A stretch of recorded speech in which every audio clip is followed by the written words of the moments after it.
today. Obviously, it's not going to be perfect because we're not perfect, but we're here to learn and hopefully over the next couple hours get you guys better prepared for this week of camp that's coming up. So we've tried to come up with a training segment here today that will equip you guys to be confident, even if you're brand new, to work with kids that we're working with, but also going through the schedule, where you're supposed to be, what you're supposed to be doing, who you are, and so on from there. So we're going to do a lot today. Hope you guys are prepared to learn. We really appreciate you coming today, and looking forward to working with you this summer.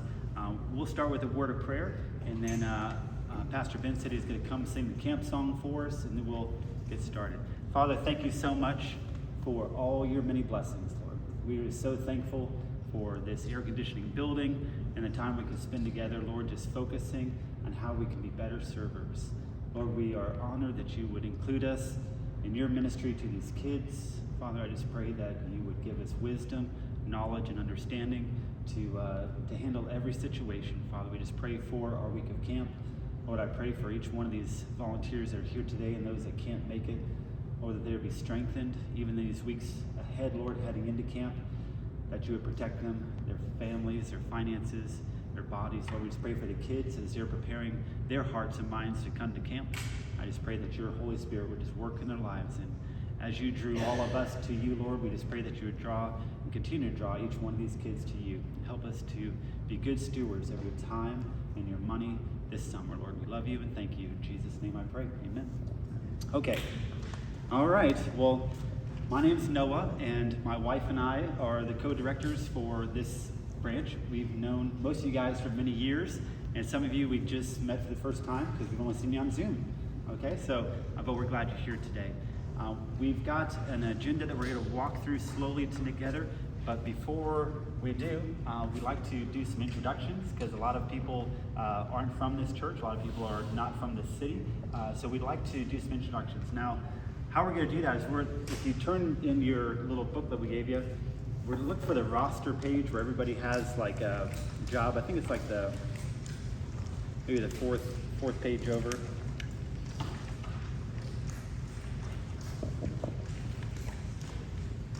Okay, so you should have two columns. It should be an Excel document. So we're going to work from the left column down and then go move over to the right column down.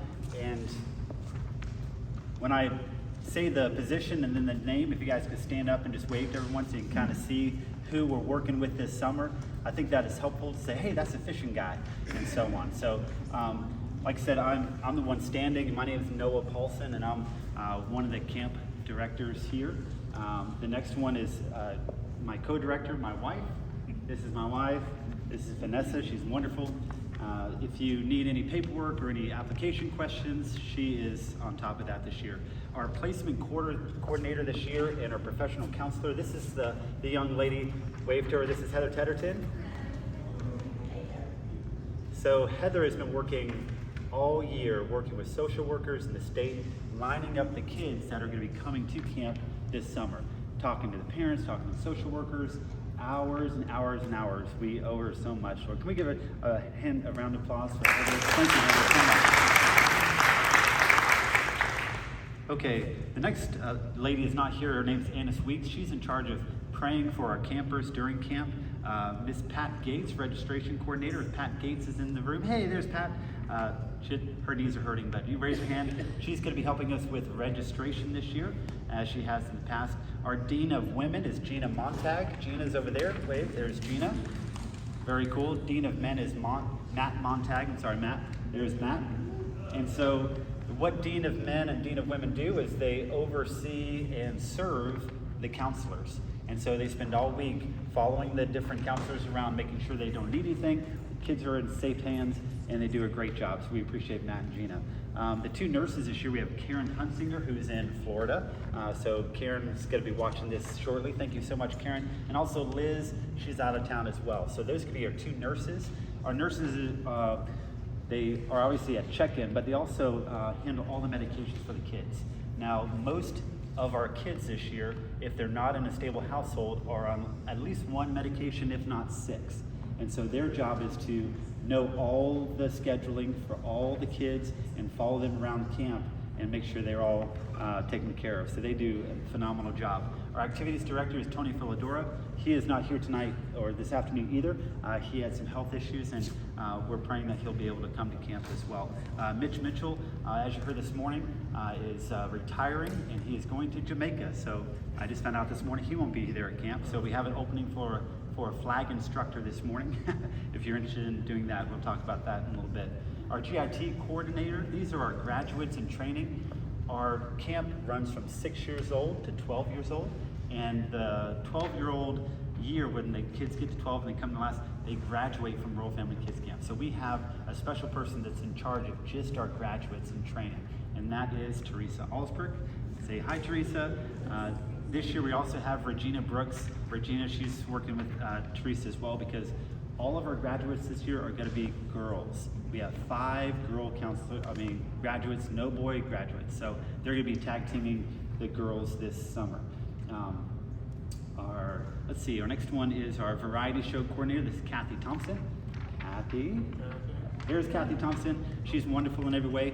She, on Thursday night, we'll talk about this in a few minutes, we have a variety show, which is kind of like a talent show for all of our campers, but that takes coordination and lining them up in place. And so she's going to be coordinating that for Thursday night.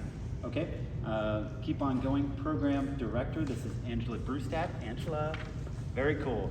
So beyond fun, we teach Bible throughout the entire week. And Angela Brewstad and a team of people teach Bible every single day, morning and afternoon, in a fun way, with puppet shows and with object lessons. And she does an amazing job with that. Thank you so much, Angela, for doing that. Okay. Going down, we're doing a program music leader. That's Stacy Oberhausen. Thank you. She's our energetic person that leads the kids in music every summer. We appreciate her doing that. Project drama coordinator, this is Megan Seymour. Megan, hey, Megan Seymour. So a lot of you guys in here are going to be in that drama too. You just don't know it yet. This year we're presenting the story of Esther in the Bible, and so there's already positions already assigned. But there are a few people that I think Andrew's going to tap on the shoulder today.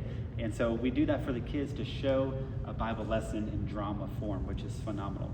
The next person is Jonathan Pinder. Jonathan, very good. So we have 2 areas of that we do ministry really. One is in the dining hall, where we have sound and media and a projector in there. We also have a program building, which Angela sets up beautifully for all of our Bible lessons. And so Jonathan's going to be running back and forth across the field. He doesn't know that yet. And doing all of our sound and media. So we appreciate him coming down. We really do. It makes a huge difference when things go right with the sound and media. Our 2 photographers this summer, one is GW Thompson. GW, wave, that's awesome. That's GW. He's a veteran, and he does a fantastic job. One of the things he started doing is he takes pictures of kids all day long, right? And then late at night when everyone else is sleeping, he makes a video of that day and then shows it at breakfast time the next morning. That's how awesome this guy is. And not just like 4 pictures with a little background music. It's like 300 pictures. He's great. So you guys can look forward to that.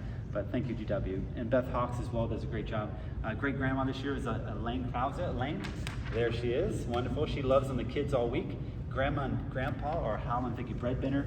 They are actually in another state at another camp. So they found a camp in Montana, where Hal and Vicki lived for a bit, and they're actually volunteering this week at another camp. So we're excited about. Yes, and Don Worley as well is here today, and he's training to get there to his great grandpa. Don, we certainly hope that you can get there. So very, very cool. All right, going down to Activity Center co-directors, we've got Amber Ross and Megan Seymour. So there you go, Amber, they're back there. Part of the activities we have for the kids each year is a shelter full of activities that they can just walk up and do different types of crafts throughout the day if they just want to build something out of beads or paint something, and they do a great job lining up, and they're our coordinators. And so the way we have it is we have like 6 picnic tables, and each picnic table has a different activity for the kids, so they can just walk up and do a different activity, and it changes throughout the week. And so we have activity assistants that kind of facilitate those, and I'll talk about that, but the full-time ones are Bonnie Betterton. Bonnie, there you go. She's amazing with crafts and kids. And we also have Carrie Hill, who is on the way as well. She'll be here just shortly. She's driving in from an hour away. The other two are going to be rotating staff, which I'm going to talk about in just a few minutes, going down to part-time assistants. So this year we offered part-time volunteers. These are people that come down just for a day or a day and a half and volunteer on specific things, and they're supervised the whole time. They don't count for being too deep with a camper. They don't count to counsel a camper, but they can take out the trash, they can mop the floors, and they can do activities with kids as long as they're supervised. So we do have some people coming down in a part-time role. Julie Wingeter is coming down, and also Catherine Leal is coming down helping us part-time this week. And the woodworking, Delbert's out of town too, visiting his parents. Delbert Rottenberg is in charge of the woodworking director, and we have John Betterton. John's here. You guys hold down the fort with the woodworking, so that's exciting. Okay, keep it going. Coach, Regina Brooks. Regina again. Okay, so this year, we're going to talk about this a little bit later, but this year we're having coach time, which is organized games for the kids. That's what coach time is. Typically, we've had it in the past in a field outside the dining hall. This year, we're switching it up just a little bit, and we're having all the organized games in the pool area. And so the kids will be at the pool, and they'll stay at the pool with Coach Regina having games at the pool time. So there won't be any games out in the field this year. It'll all be in the pool. And this is Carrie and Sean. Very cool. Thank you guys for coming. Okay. Thank you, Regina. Lifeguard, Carolyn Hobgood. Carolyn, she's great. She does so much for us. Thank you, Carolyn. Okay, pool assistants, rotating staff, we'll talk about that. Archery, Tim Quanvig. Hey, Tim, thank you. He's going to be in charge of shooting sharp things, and we also have an archery assistant attached to him to help with that. This year we have fishing. Craig Hunsinger is also in Florida today, is going to be directing that. Ben Henshaw, our children's pastor, is going to be doing the fishing support, but also toting the kids back and forth. Now, this year, I'll just touch on this now. We usually go to a pond owned by a great guy. His name is Chris Weeks, but his pond is about as low as a storm puddle because of the no rain. So he called and said, "You guys are still welcome to come, but I don't have any water in my pond." And so, yeah, so easy fishing, lots of fish, no water. I think that's actually better. But so Miss Victoria, she lives down in that area, and she's identified 3 other people with ponds that are other possibilities if Chris Weeks doesn't fill up by that time. So we will have fishing, and Pastor Ben's gonna tote the kids in the church van and help them fish as well. So from there, we switch over to the second column. We go into the dining hall area. These are our kitchen staff. Most camps in the United States go to a campground that have paid kitchen staff.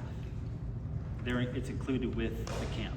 Our church, we bring down all of our volunteers to cook and clean for everybody, and it's amazing. If you've never been to camp, the food is outstanding. You guys won't regret it. You may not ever see a corn dog or something like that there. It's great. But they do a great job. Josh Wade, Ann Wade, they're the directors. You guys wave real quick. They do their own training for their staff.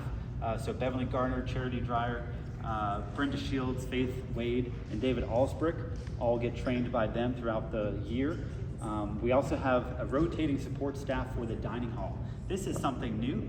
So in times past, we've had what's called a wrangler, which is like somebody that goes around camp and does odds and ends. Most of the time it's in the dining hall, and then it goes over the cabins picking up trash, doing miscellaneous items throughout the camp. We're gonna let you guys take turns doing that role.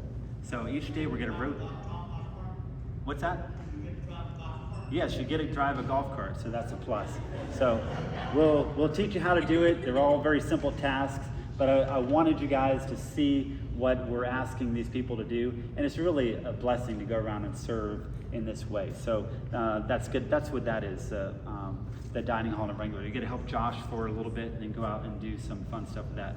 Okay, rotating support staff. We have Penny Mayfield. Penny, okay, wait, good. Penny's awesome, thank you. Diane Braswell, great, thank you, Diane. We've got Tamara Holmes, who's not here today. I don't see Tamara, and her mom is Kim Grizzard. She was a camper here at Royal Family Kids Camp, and she was adopted by Kim Grizzard, and they are both volunteering this year, so that's an exciting story, but they didn't make it to training today. Okay, Jonathan Heaton. Jonathan, wave to us. Awesome, that's Jonathan Heaton. He's a friend of Victoria's from their church. He's volunteering with us this summer.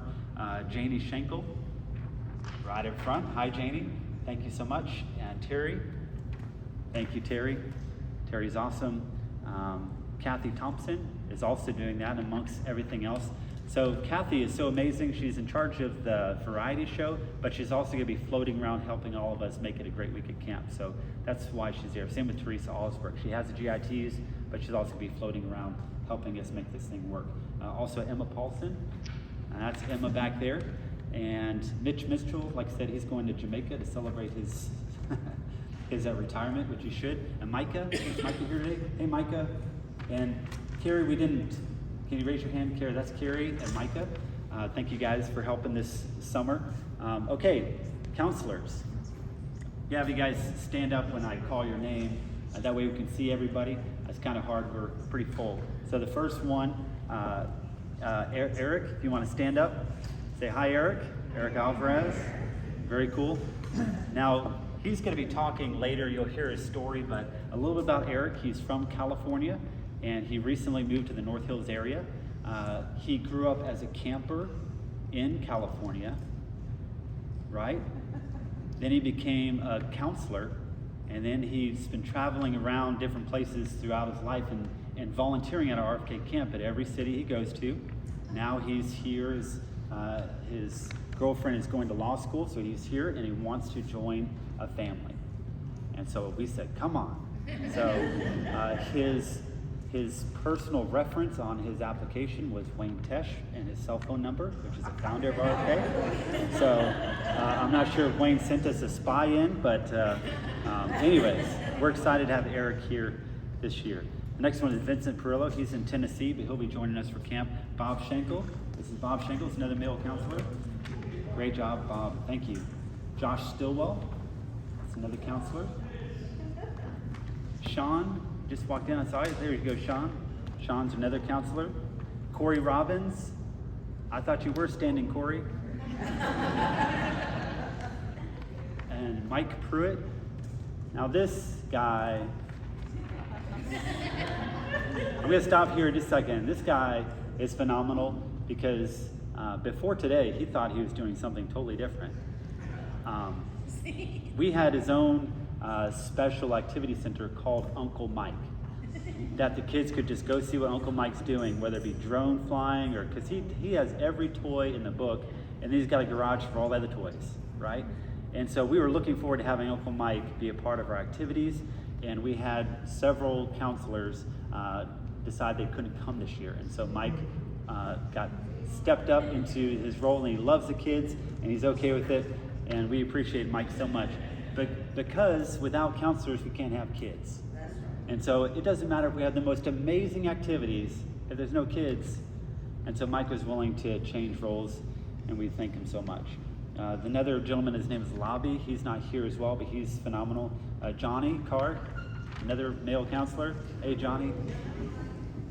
Very cool. And then we switch over to the girl counselors. Miss Holga, can you stand up back there? Thank you. That's Miss Holga. So awesome. She goes to our church here. Danita. Hi, there's Miss Danita. Thank you so much. Victoria Taylor. Great. Kristen Whittington. Yay. So, you know, when the application it says, where would you like to serve? And some people just like put me anywhere, and some people are very specific. Well, Kristen's like, I don't really want to be a counselor, but if you put me, I can do activities. So I was like, how about a counselor? Well, I really don't want to be. And so here's another example of she didn't know she was a counselor, so she came in today. But here again, we had two girls come in from a county that we weren't expecting, and we approved them. And we was like, Kristen, if you can do a counselor, we got two more girls. And I'm hoping she says yes.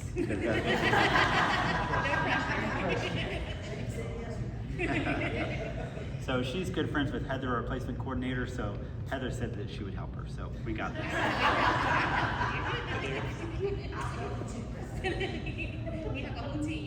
That's right. Okay, almost done, guys. Morgan Wade, she's actually Josh Wade's sister-in-law. She's actually lives in Virginia, and so she couldn't make it today, but she's coming. She was here with them last year, and she does a great job. Sarah Stillwell, Josh's wife, great job. She's a counselor this year. Amy Hunsinger is Craig and Karen's daughter. She lives in Florida, and she's coming up this year for camp. Navakeen, is she here today? Okay, Navakeen's another one. She goes to our church. She's a third grade teacher, and so she's off during the summer, and she's like, can I? And so guess what age we put her with? Third grade. She's gonna rock it. We're excited. And the last one is Savannah Dyer. There again, she's from Virginia, and she's driving down to be a counselor for the girl. Kim Grizzard is not here as well, but Kim Adcock is. Hi, Kim. So cool. So, you know how like we say that your friends are very similar to you? Like you tend to hang around people that are like you. And here Heather goes to church with Carolyn, who has 3 friends at this table that she brought into camp that have never been to camp. But one works with kids full time, another is a social worker. I mean, these are phenomenal people that she just brought in. They're excited, right? They're excited about it. And yes. But that's how we grow our camp, is to tell other people that we go to camp. And they've seen Heather volunteer, they've seen her do work, they've heard her talk good things about it, and they're like, well, we want to go. Thank you guys so much for coming. I hope it's a good experience for you. And if it's not, it doesn't matter, still come back next year. And, just keep going. The second year is always the best, right, Kathy? You can't quit on the 10th year. 10th year is the best. Okay. All right. Well, there's the introductions. I think we got everybody. Anybody I didn't call that you just saw the door open? Okay. Very cool. All right. Well,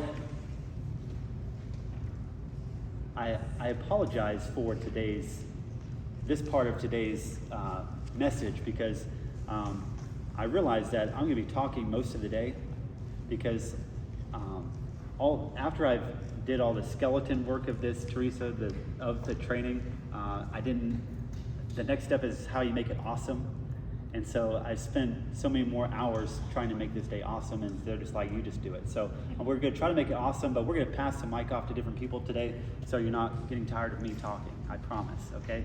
But we're going to start off today with talking about the who, what, why, how, and when, okay? For each one of you guys, not just a generic thing. So our goal is to answer questions about what you do, when you do it, how you do it, and then go through the schedule. What do I do on this day? What do I do on this day? It's not going to be for everybody. Josh waves back there is like, I'm in the kitchen cooking. This doesn't apply to me. It may not all apply to you. Just hang in there. We'll go to the next thing, and that will apply to you. Okay? At the end of this training day, we're going to break up into little groups. The drama team wants to get together for a few minutes towards the end. The counselors, they're going to meet together and do a 30-minute training at the end. So we're really going to go to about 3:30 or 4:30, and then we'll break off into our little groups and do some specific training, okay? But is that fair? Bathrooms are out there, food's over there, pens are on your table. You ready? Okay. So we're gonna start with why. Because if we don't know the why of all this, or we don't care what the why is, and all the who, what, when, where, and how, it's not gonna do it. So that's why I put this word of encouragement from Julie on the front page of it. And she is basically, she sent this out to me yesterday, so I printed it out for you guys. But she reiterates the idea that this is really a short-term mission trip, not a vacation. And it's gonna take sacrifice and dedication, but it's worth it. So that's what she's saying. She's like, go play with them, play hard, do good, and I'm saying the same thing, okay? The next page is a 21 report from FDC. So Royal Families Kids Camp, if you guys think about it as a camp franchise organization, we buy into Royal Family Kids Camp yearly, and they give us access to all of their tools, similar to McDonald's. We basically buy the name, and they say, you follow what we do and you'll make it, okay? The advantage of For the Children versus Noah's Camp for Kids is that For the Children has a 90% success rate, and Noah's Camp for Kids has a 10% chance of success rate. And so it's worth having to jump through some hoops that I may not think is reasonable, and I think it's If I was doing my own camp, that's not what I would do. It still comes back to these people are successful, and even though I can make a better burger than McDonald's, McDonald's has figured something out, okay? So we're gonna follow their plan the best we can this year because we want success. We can be creative inside these rules, inside these guidelines, but the goal is to be a successful camp, not be our camp, okay? That's helpful. So some things I want to highlight from this first page of the numbers is the fact that there's numbers of charters or chapters. That's numbers of camps. It's 224. RFK camps is 180, and the states represented is 45. So there's almost a camp in every state. Understand that? And Eric's been to just about all of them, okay? And he's here with us today. The other thing I want to show you guys is adoptions resulting from camp is 9. Okay, we even have an example here with Kim Grizzard. She adopted one of our campers after working with her, which is great. And of course, the big statistics of how many people we've served since 1985. Okay, you guys can read through that. Very awesome. The next page, children reached in 2021. So this is not 2011 or 2001. This is 2021, last year. Just want to point out one thing. Go all the way down North Carolina. It says there's 2 chapters in North Carolina. Us, Camp 289, and Raleigh First Assembly or Cross Assembly has another camp for Wake County. So that's 2. It says there's 2, we're one of them, okay?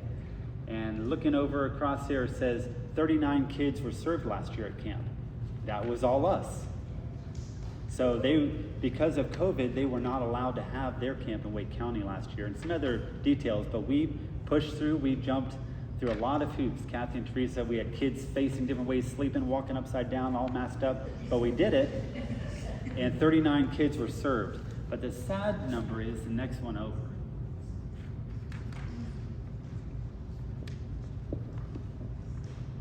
Still working on the why, okay? So next page.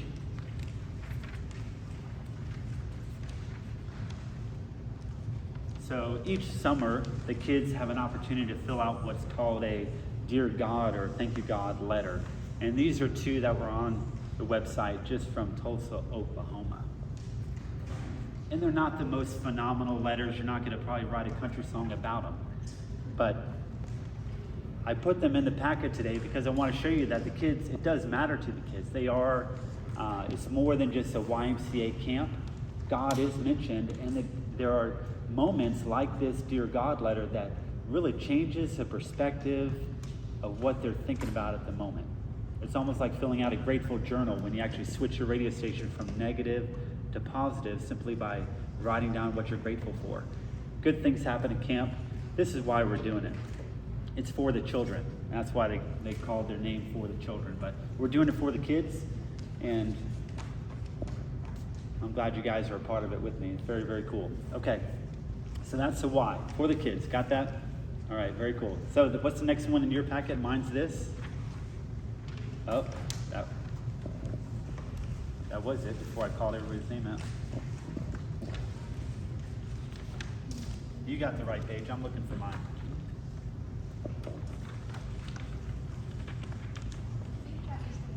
Yeah.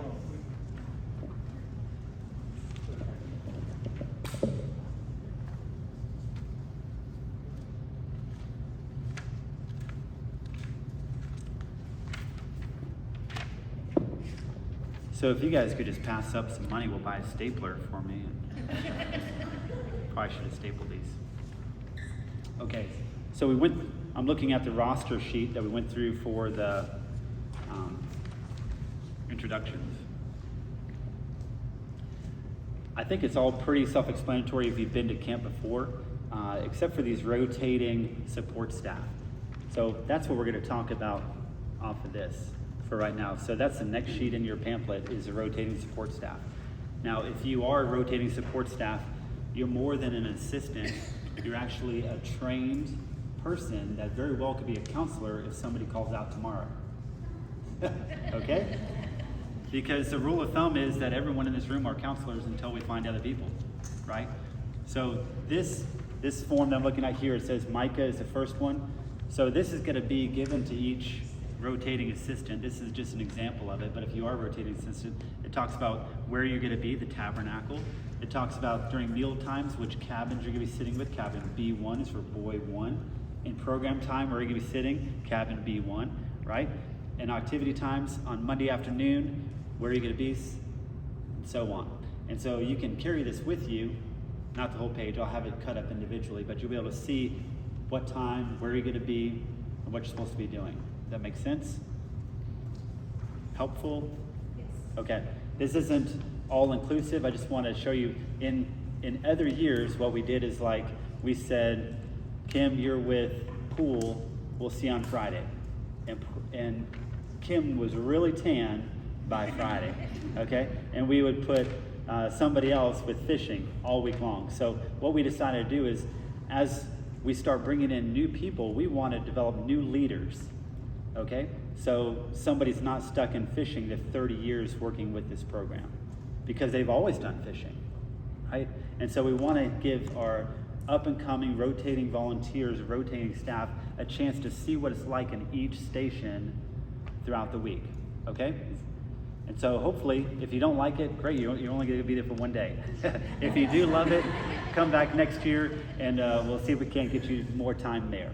But that's the idea, is to try to train people how to do more things so we can be a better team altogether. All right, so that's really our vocabulary. Let's go with our schedule and we'll start talking about now that we know who we are and what we're doing, let's talk about where we're supposed to be. When?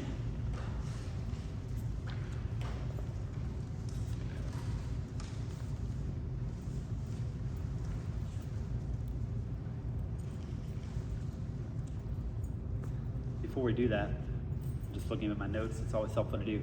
We do have good news. The pool is open this year. If some people hadn't heard, Mike Pruitt, our pool guy and everything else guy, was able to fix that, and they've had 2 weeks of camp using it, so it's not like it might be ready. It's ready, and I was down there yesterday, and it's full of water, which is great. We will have horses this year. We are doing it a little different, but we will have horses this year, and they will be upright, so that's good. They'll be able to ride them. Well, yeah, see, we've been to North Carolina Zoo. They're like, it's over there. I don't see them over there. Oh yeah, the giraffe was over there, but you never see a giraffe. It's kind of like see horses. Like, they're there. I don't see any horses. But this year we're gonna have horses. I saw them yesterday. So, and you can ride a horse, I promise. The camper numbers this year, Heather, what's the tally on the camper numbers? We have 22 girls and 20 boys. 22 girls and 20 boys, so it's 42 total. I skipped over that, thank you so much. And do you know how many counties we served this year? Was it 7? Probably about 7.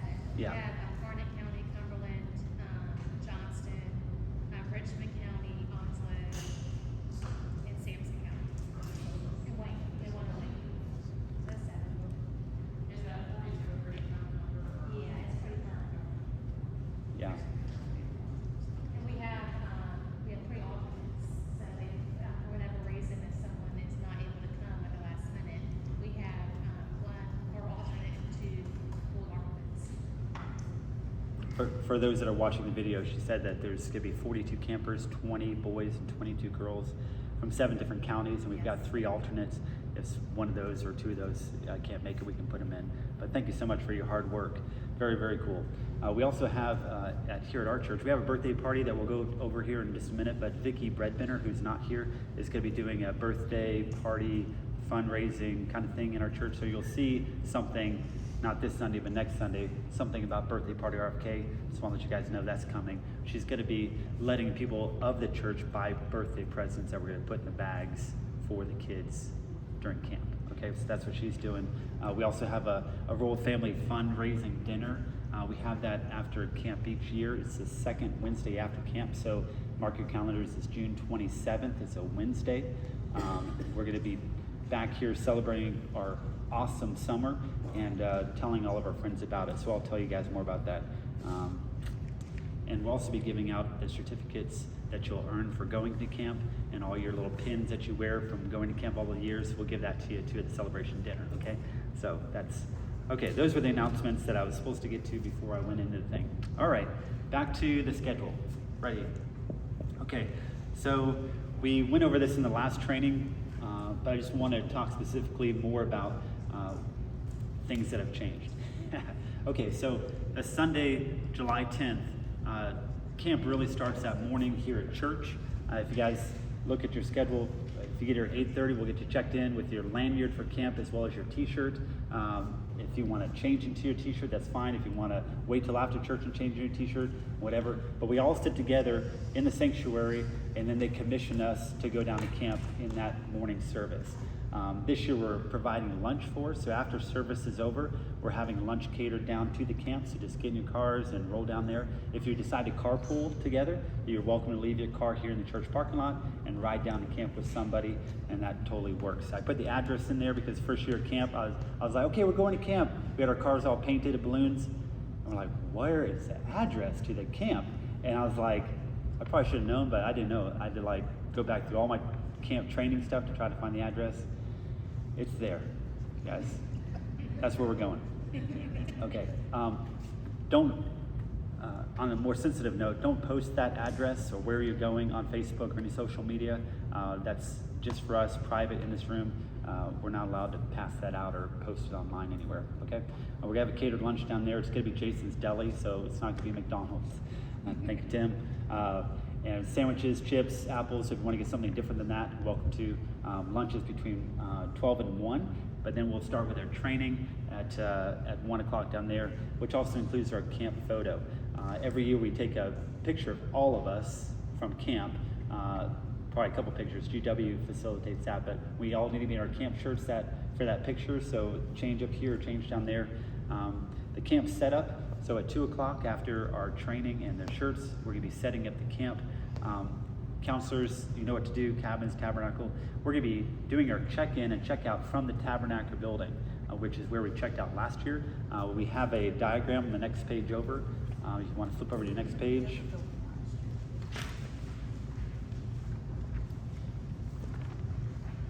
So the exit on 95 is Long Branch Road exit. I think it's exit 71. Yeah, 71. So you'll see Long Branch Road that runs right in front of our camp. So you take that exit, you stop at Hardee's and get a breakfast biscuit. No, I'm sorry. Go to Long Branch Road. All right, so if you take a left on a Bud Hawkins Road, you go down and you can turn, the one is a dead end by the gym. You go down to the next road and it kind of turns, it's gravel. That's why it goes down into the camp. So we'll be setting up all the different areas. We'll be setting up all the buildings. The girls' dorm, the dining hall, the boys' dorm, the program, the pool area, the tabernacle. So we'll be doing that in the afternoon. And then we'll break for a training for the new people that afternoon at 4:30. That'll be their last required hour of training that they need for camp. Oh, thanks. So cool. Thank you, dude. Okay, then our pastor, Dr. Seymour, is coming down for devotions as well as a time of fellowship, and then we're going to be going out for a prayer walk outside, praying over our camp and our campers. And then this is going to be different. We're to come back in from prayer, and we're going to have a staff variety show, which is a talent show that night. So the counselors are going to entertain us for 45 minutes, and Matt and Gene are in charge of that, but we're going to sit in there and eat dessert and be entertained. Now, it's more, and I talked about this at the last training, it's not just because we want to see them dance around, it's because on Thursday we're asking the kids to get on stage and dance around in front of us. And so we're trying to get the counselors to understand how that feels and try to come up with something that they're good at. So I've already, like I told you last training, I already had my nephew and his wife say he's gonna do a handstand and she's gonna do burpees and see who stops first. So it doesn't have to be, you don't have to get a soundtrack or whatever you're welcome to, but it can be something simple, but it's fun. And the same thing for your kids if you're counselors. It doesn't have to be, they don't have to bring their tap shoes. They all know that there is a variety show. Heather's already communicated that with the parents, and so they're expecting to come to camp bringing something to offer for that night. So that'll be exciting. So I've never seen one at camp, but I've heard wonderful stories of little girls dancing with the counselor. It's going to be a great time Thursday night. So anyways, but Sunday we're going to do that with the staff. And then at 8:15, any preparations that we need that aren't done yet are going to be done, okay? Let's look at the diagram real quick and then of the camp. So you see we have the horses right in the middle, the staff dorms at the bottom. So we're still working on the housing portion of this week. So this used to be a college, a Bible college, and these, on the Bible college, they had dorms for their students. Okay, so you see it says staff dorms, those were the dorms for the students. And so some of us are going to be staying in the dorms for the college. Now they're nice, they have bathrooms and everything, which is great, air conditioning, which is important, but it's a little bit of a walk. Last year I just drove, I got on my car and just drove, and there's parking over there at camp. But probably from the dorms to the dining hall, a couple 100 yards. And so you couldn't throw a rock to hit it. I mean, it's a good little ways. You might hit a horse, but the gym, so we're gonna have both the staff dorms. You've got girls on one side and boys on the other, so that's how that works. The gym at the end of that little parking place, it's open to us, and there's 9 square in there. I think we usually don't go in there unless it rains. And then that's kind of our plan B. We need to get these kids inside kind of thing. So, but that is available, but I wouldn't take your kids in there unless authorized, okay? The tabernacle is where we're gonna be checking in. I drew little driveways on either side of that building, but there's no driveways. So it's like grass. It's like you go in and you just kind of turn left and there's a cornfield, right? And so there's kind of parking there, but that's where the parents are gonna be pulling in, is right in there, okay? The horses are all fenced off, the staff cabins and nurses stations. Just maybe 6 or 7 of those girls' dorms has, I think, 1, 2, 3, 4, 5, 6 dorm rooms inside of that. 4, 2, so that's where the girls will be staying. The dining hall is where we'll be eating. The woodworking, there's 2 sheds. Delber's gonna hook up the woodworking. Activity centers in the shelter again. That little square thing coming off the activity center is a snack shack, so every day we feed the kids snacks, and that's gonna be where that is. The archery is back behind there.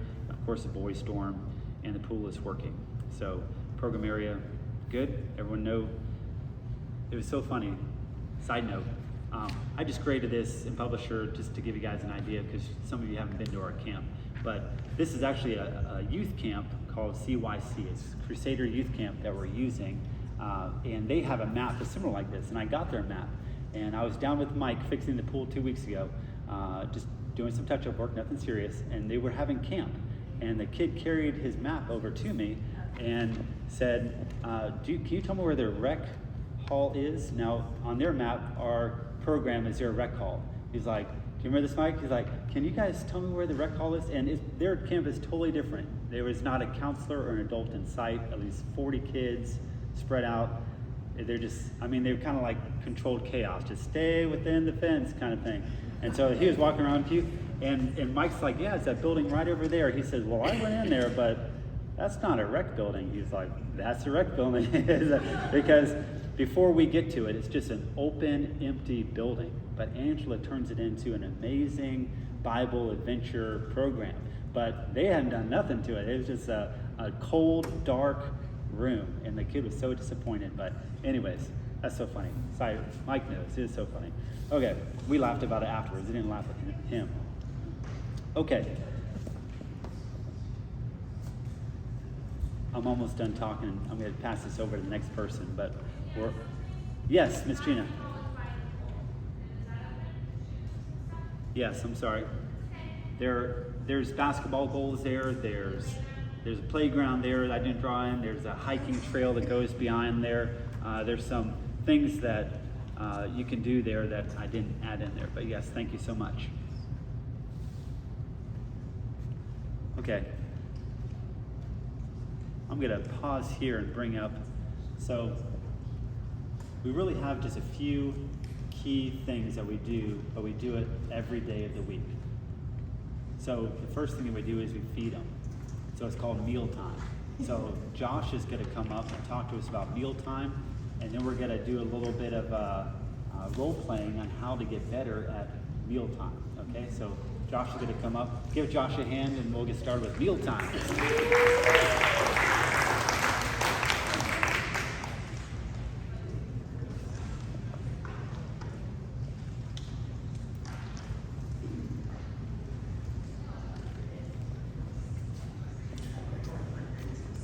Hello, everybody.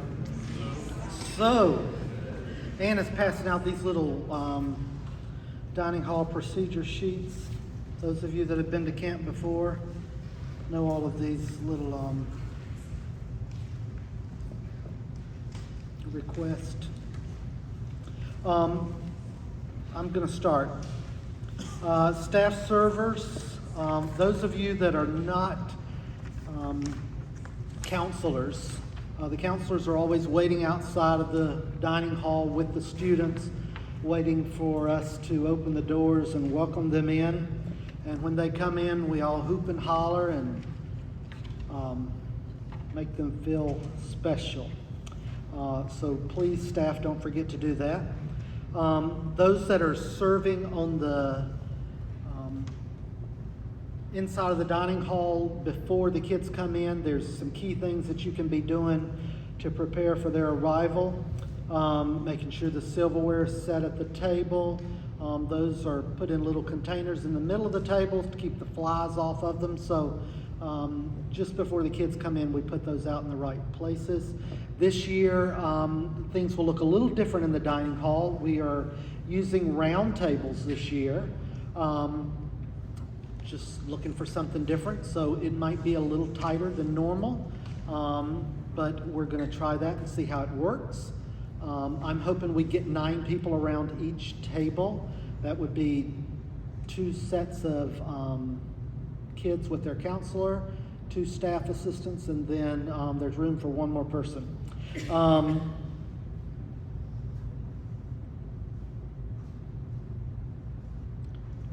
I couldn't find any vinyl tablecloths like we normally have where y'all can put that wash rag on and clean it off, in 2 seconds. So guess what? We have linen tablecloths. They have to be washed after every meal. Carolyn, you're going to help us with that in the pool. So we need everybody to grab a tablecloth and take it to the pool. No. We will have linen tablecloths, but we have a great plan. We have 2 different sets, so we don't have to stress about getting the ones for lunch ready. So try to encourage your kids to use their paper towels or their napkins instead of lifting the tablecloth and washing their face.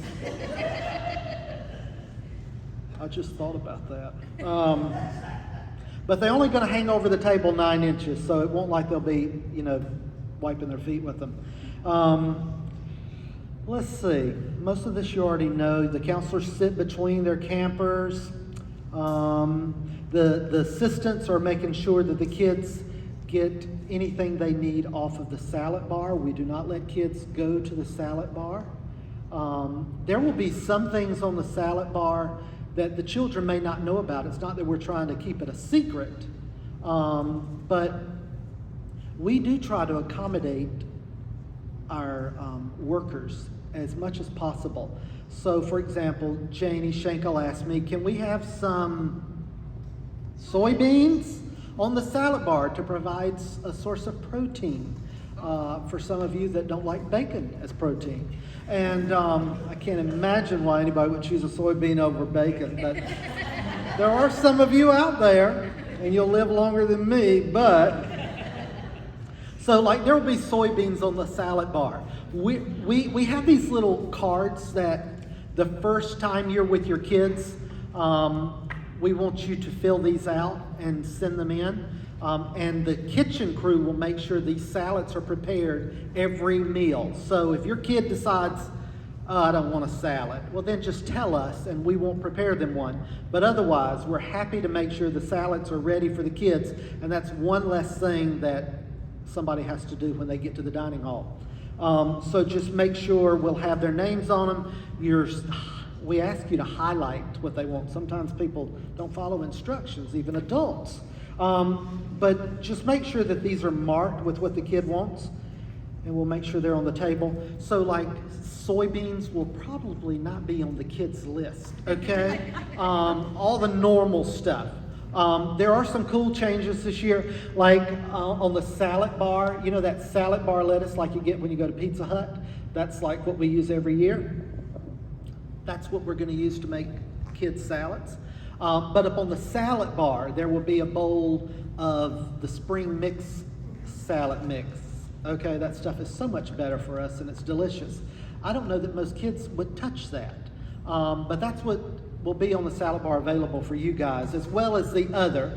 We're not, if you have a kid that says, oh, I want that lettuce, well then just let us know. We'll mark it on that and we're happy to let them have it. But sometimes that stuff looks a little strange. Tastes good, but we're going to assume that the children prefer the plain lettuce, okay?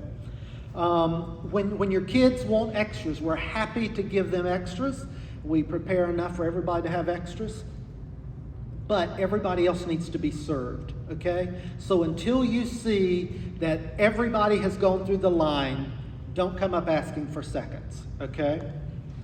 Just let your children know, we're happy to get you seconds, but everybody else has to get their food first, okay? Grandpa Hal says a prayer or has a child say a prayer, and usually that is the table that gets to come up and get their food first. So counselors, encourage your children to pray if you want to get up quicker to get your food. Fill out your cards. Let's see what else. We're going to make sure there's a mop and a bucket up near the stage, near the door where you go out of the building. If there's a little mishap, that will be over there, as well as a cleaning cloth if you need to get something off the floor. You don't have to wipe the tables down this year because you can't wipe those down. Let's see. This says everyone should help removing trash from the tables. I've never observed this in the past. Do the students actually take their trash to the trash can? Wonderful. Okay. Some of you will be assigned with helping us clean up the remaining trash. That is a key thing. We need to make sure whoever's helping us in the dining hall, that those containers that hold the extra silverware, that those get taken off the table. The tables need to be bare because we got to get those table linens off, okay? We'll make sure the menus are posted when we get there of everything we're having all week, in advance. Any of you that have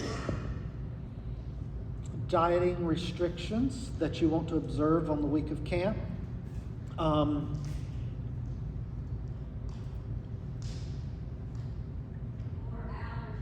allergies. We will email out the menu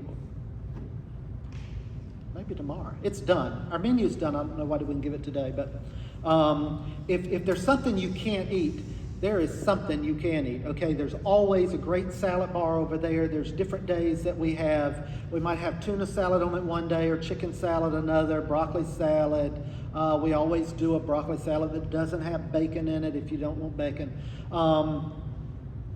But there's always something you can eat. But if we're serving hot dogs and you don't eat hot dogs, that might be the day to get tuna salad.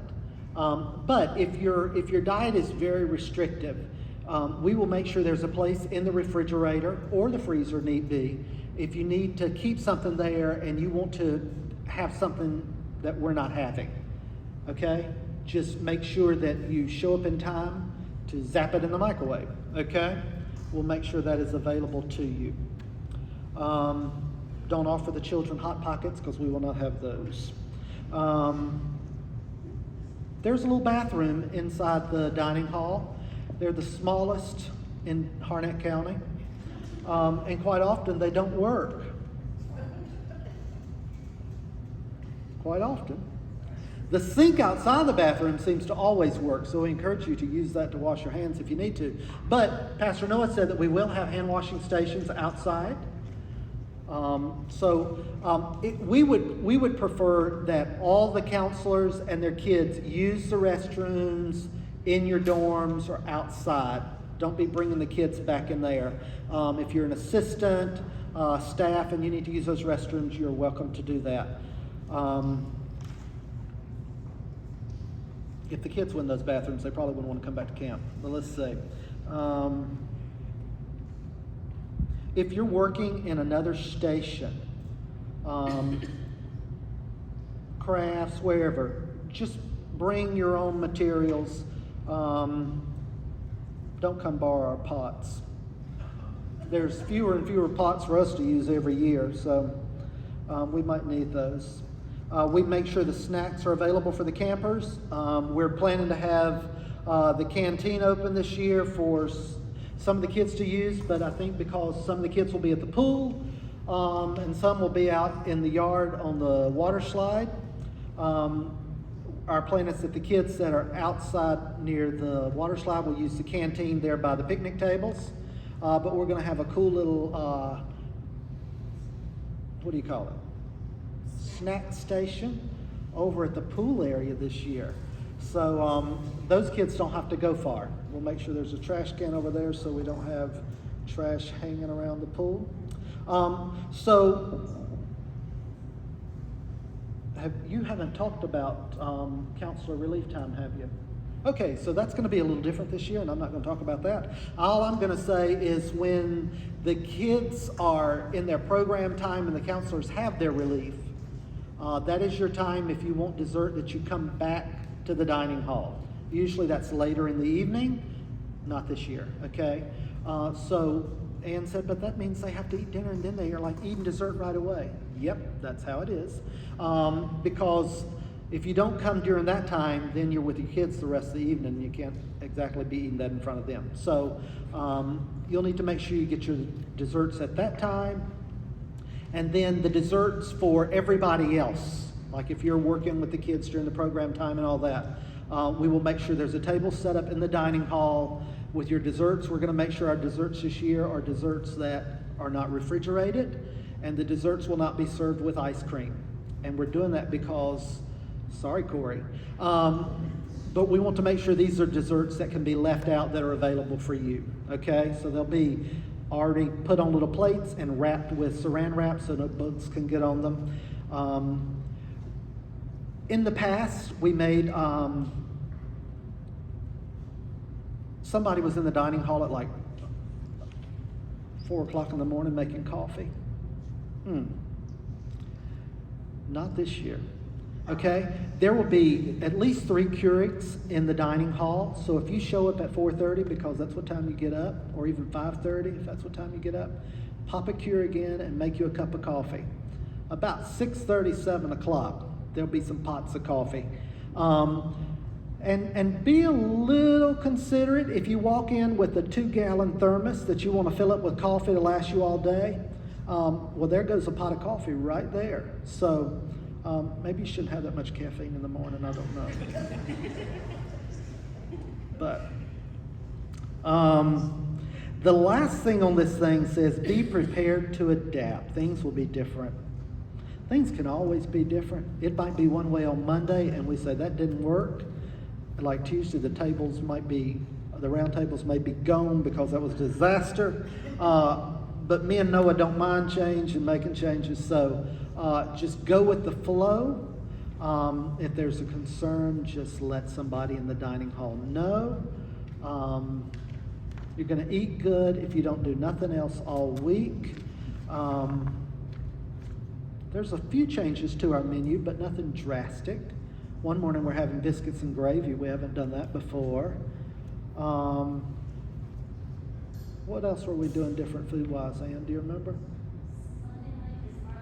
Oh, Sunday night, y'all, we're having fried chicken. That's going to be fun. Oh, here's another thing we're doing different. How many years do you have your kids say, "Can I have tea?" And you say no? How dare you say no to them kids? Guess what? This year, the kids can have tea. And they're having tea if they want it because we're getting decaf tea. If the kids couldn't have tea because of the caffeine, well, guess what?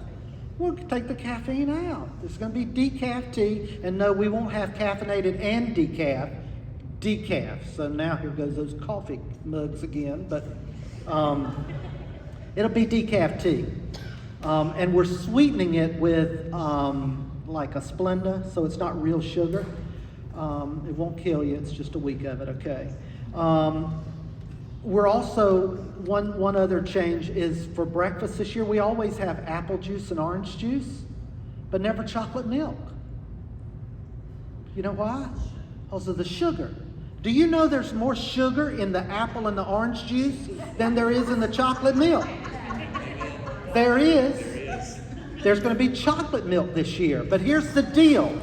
Because we know Corey will set a bad example and get 4 of those containers in a setting.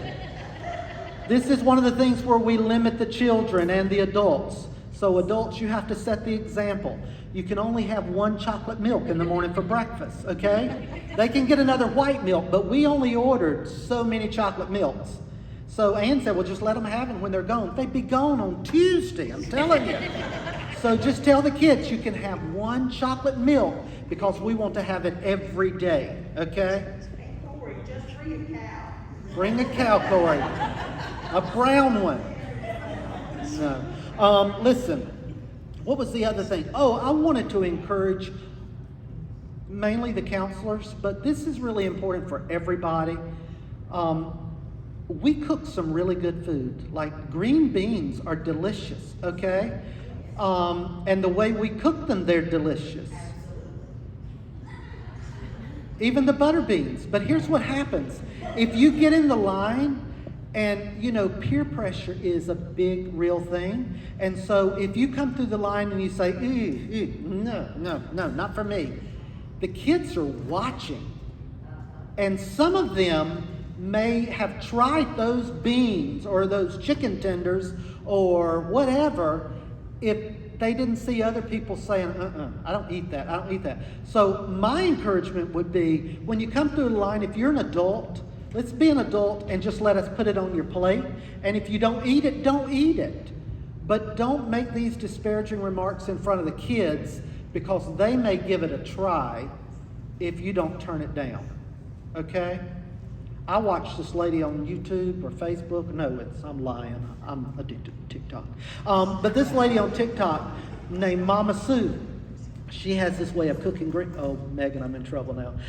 But she makes these green beans where she puts a little bit of sugar in it, a little bit of bacon grease, and just enough water to cover it, and then you cook it until there's no water left. And if I tell you those are the best green beans I've ever ate, we're having those this year. And you better make sure you try them and have your kids try them because you're going to come up and say, can I have some more green beans? I guarantee it. Okay? It's going to be a good week, y'all. What?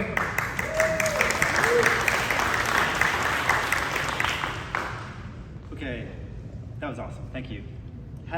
Want him to run through a couple scenarios.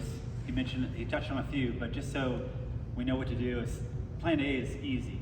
Plan B, what do you do with plan B? So the first question I want to ask you is, so I'm sitting next to I'm not a counselor, I'm an activity assistant, and I'm helping, and he spills his drink. What do we do? Smack their hands.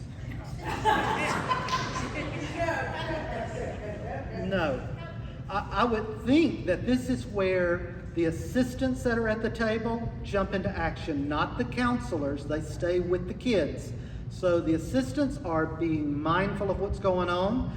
And I would say that the job of the counselor is to say to the kid, it's okay, it's not a problem, we'll get you a new one. Unless it's chocolate milk. No, only one. And then the assistants are cleaning up. Remember, we have a mop bucket back there. We've got rags if you need them.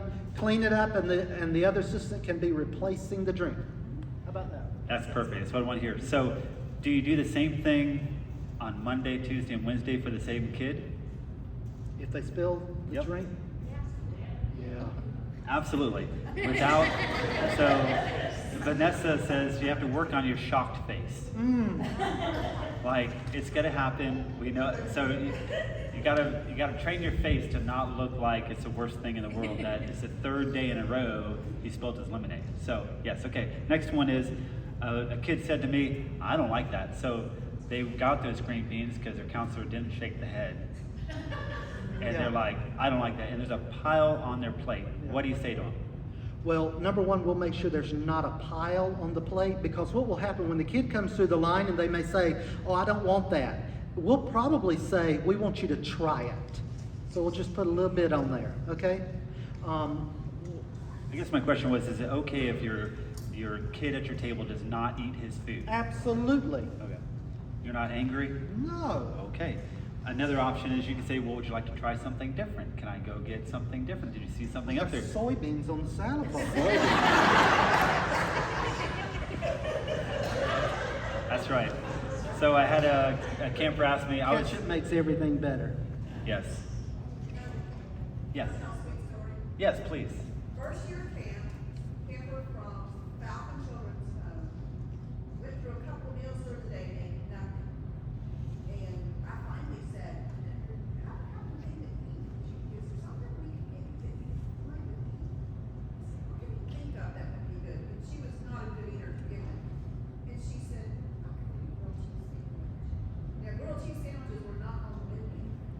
So I go and I say, Josh, can we just have one grilled cheese sandwich so the school board can eat something today? He brings a platter of grilled cheese sandwiches and puts me on cover. That's not the best part. She looks at Josh and she says, I'm good. You came to the children's home and sang songs at Christmas. Well, then I was ready to cry. But anyway, she was a big kid and she got something that she could eat. That's awesome. So we can make grilled cheese. And BLTs. I think the key to Teresa's story was, it was after a couple times if they're not eating. Don't just like, oh, you don't like that? What else would you like? We're not advocating to like cook whatever they want, but after, if it'll help the child get over something, then absolutely, absolutely. The next thing, I had a camper ask me when I was assisting their tables, can I just get a bowl of cheese? Yes.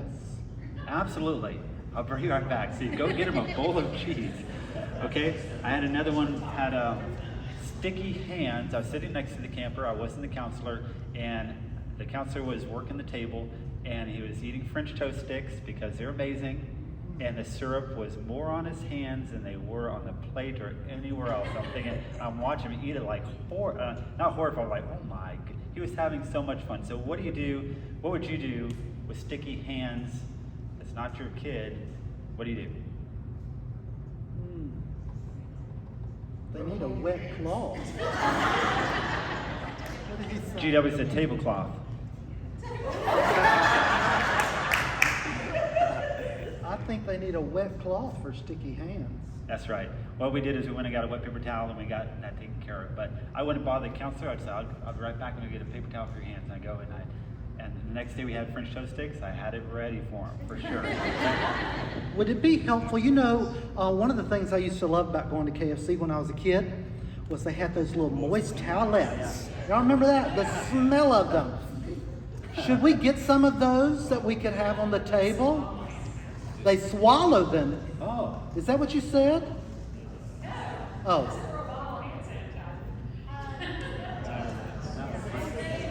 I'm going to get a box of these moist towelettes. Encourage the kids. If they can open that milk carton, they can open a towelette. Yeah. I have a funny story about that. Hal Breadbinner, our grandpa, was eating ribs. He loves ribs the other night at a restaurant. And he asked the lady for a moist towelette. She brought him one. And he ripped it and he wiped off his mouth and realized it was a hand sanitizing wipe. And it just burned his lips. It's like, this is not a moist towelette. This is like alcohol. Yeah. And that's Hal Breadbinner. All right, the sad story. Okay, almost done. I need to use the bathroom. Go outside and use the bathroom. So what do you do? That's right, I have a counselor. So what do you do when somebody says, the counselor says, I need to use your bathroom? What do you do? 2 people take this kid to the bathroom. That's right. So at any time that someone says to you, I need to use the restroom, if it's a camper, make sure the counselor knows you're taking the kid. Hopefully he would notice that he was gone, or she. But yes, you go too deep. We have Porta Johns right outside the dining hall. It's a real quick trip. You come back in after you wash your hands and you're ready to go. Okay, the next one is, this was last year. I went to throw away my trash from my table and the trash can was overfilling. You know, you go to a park and you're just like, you just hate to put one more thing in there because it's not gonna last 5 seconds. That sometimes happens at camp at the end of meals. And I just want to encourage you guys, don't be the one to just, that should hold and walk away. Let somebody know the trash can's full, or make sure it doesn't get that full, go and tie it up. I'll let him answer that. So I already spoke with Pastor Ben about this, and he has committed this year to make sure that our trash cans do not reach that capacity. All right. Thank you, Pastor Ben. That's good. Way to go, Pastor Ben. Very cool. Okay.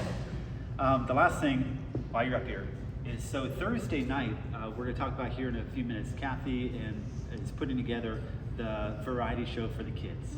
Okay? And can I talk about this now? Yes. Okay, we're just going to mention it. You'll get the details later. But we're going to combine dinner with the variety show as a dinner theater for the kids. And so the tables are going to be set up different. They'll be coming up on stage. We'll serve them from behind. We haven't logistically worked that out, as you can imagine, but it's going to be amazing. I think it'll be fun. So looking forward to that and see how Josh is going to work that. Okay. Any last words? Me and Ann were pondering this yesterday when we were standing in the dining hall. We were pondering this yesterday while we were standing in the dining hall. And our thought was that we would take out the round tables that night and put up our little conference tables, the little narrow ones where they're all facing. But that's going to limit us so much to how many people we can get.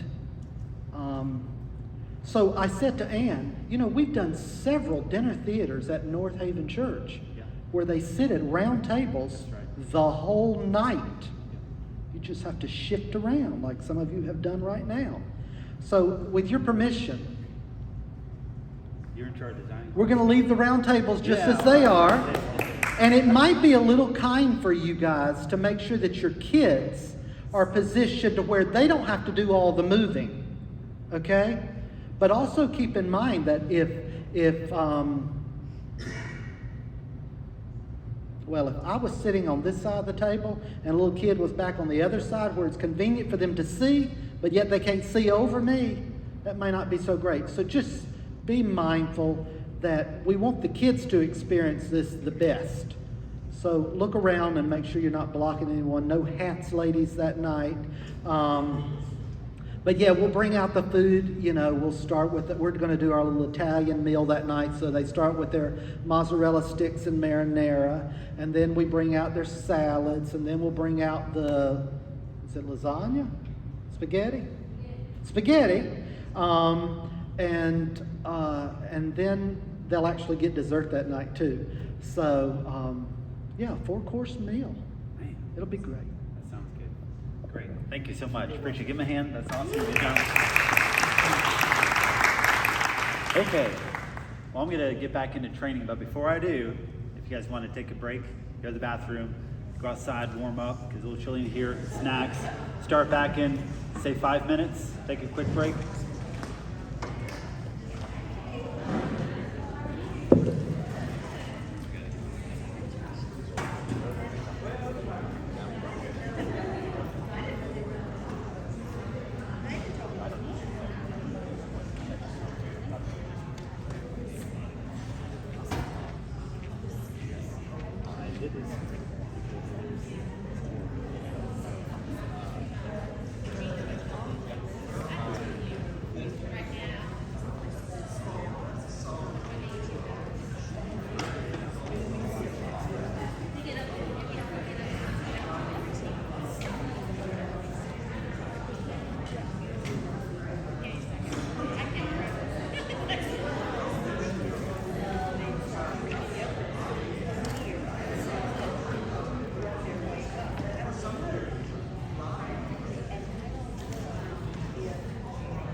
online. I was trying to do as easy as I could as far as scenario and stuff. Okay, yeah, that's fine. Yeah, you don't want to take a lip service way too much.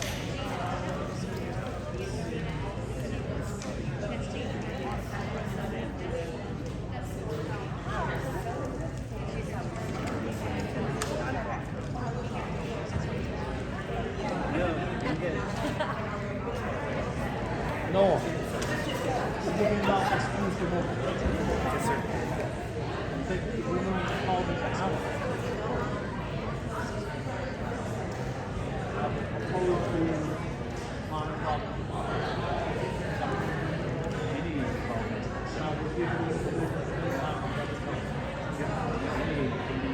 You just gotta make sure you approve it with your wife. She's already told us you're not coming. So you need to. Okay. I already can tell you whatever you decide. Okay? Yep, good.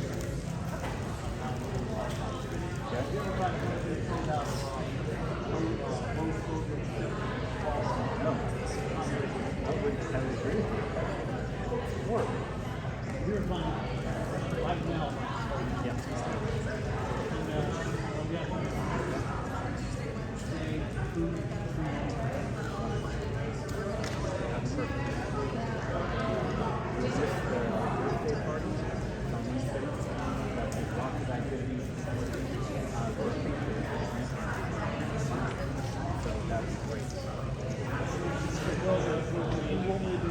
Take them, you want to do both of them to do that. But no, Very cool. I was trying not to assume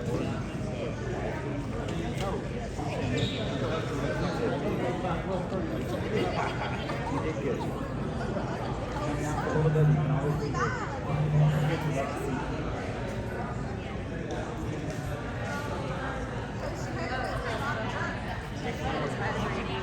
Sorry, battery. Good?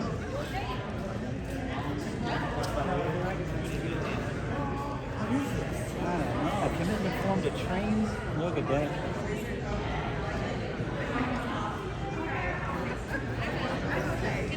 I'm not gonna lie, I was like shocked for a second, like you guys make a mistake, but what? I'm surprised. I think very highly of you. So I think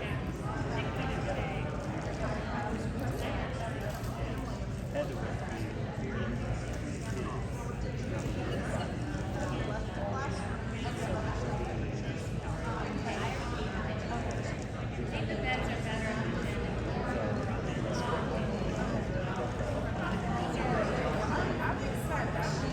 Would he the bed is better? I think it's better in the that was the bed.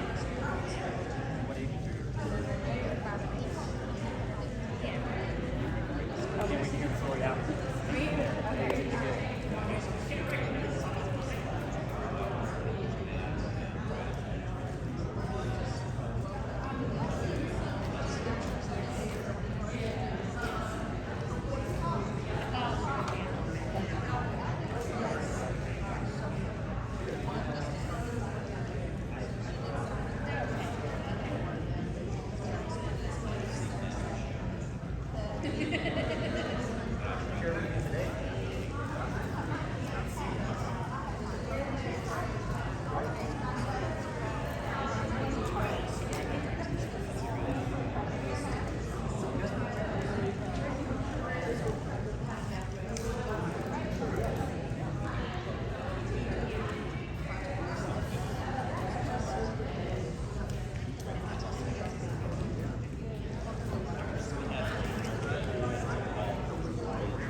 I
was going off other things I didn't.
Yes, okay. I'll put you over with those. Good job for rotating. Sure.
So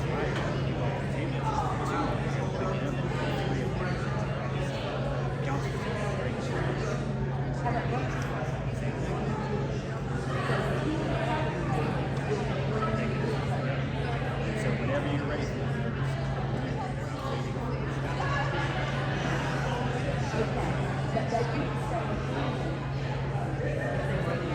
That's right. That's their route.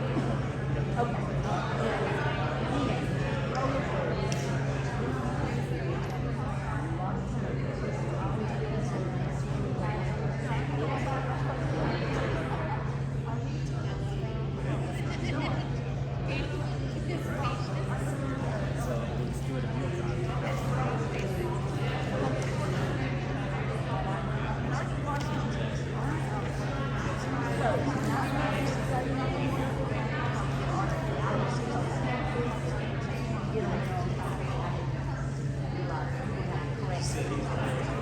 Just start out saying, I tell you something changes.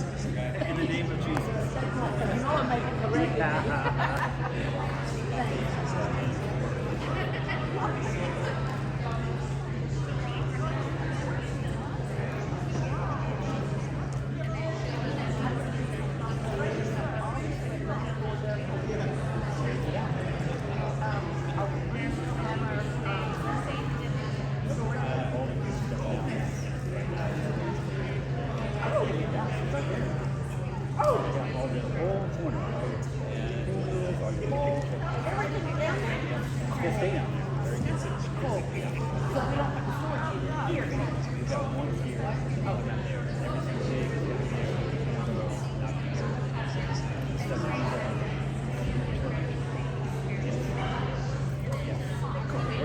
Yeah, it's already. Right. Thank you.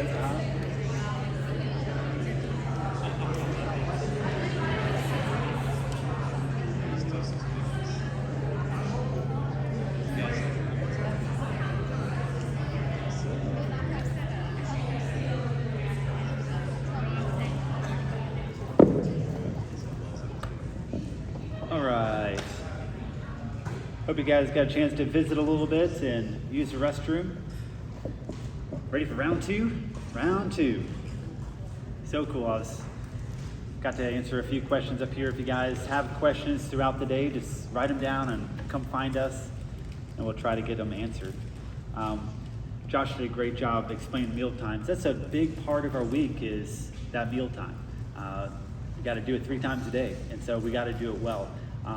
So we start off, as he said, the people that are serving the tables arrive 15 minutes before the meal times do. We let you guys in, and you set the table with the silverware that's going to be in a little tub in the middle of the table, and you make sure everything's ready. As the week goes on, you can actually prep the kids' drinks before they even get in there because you know what they like.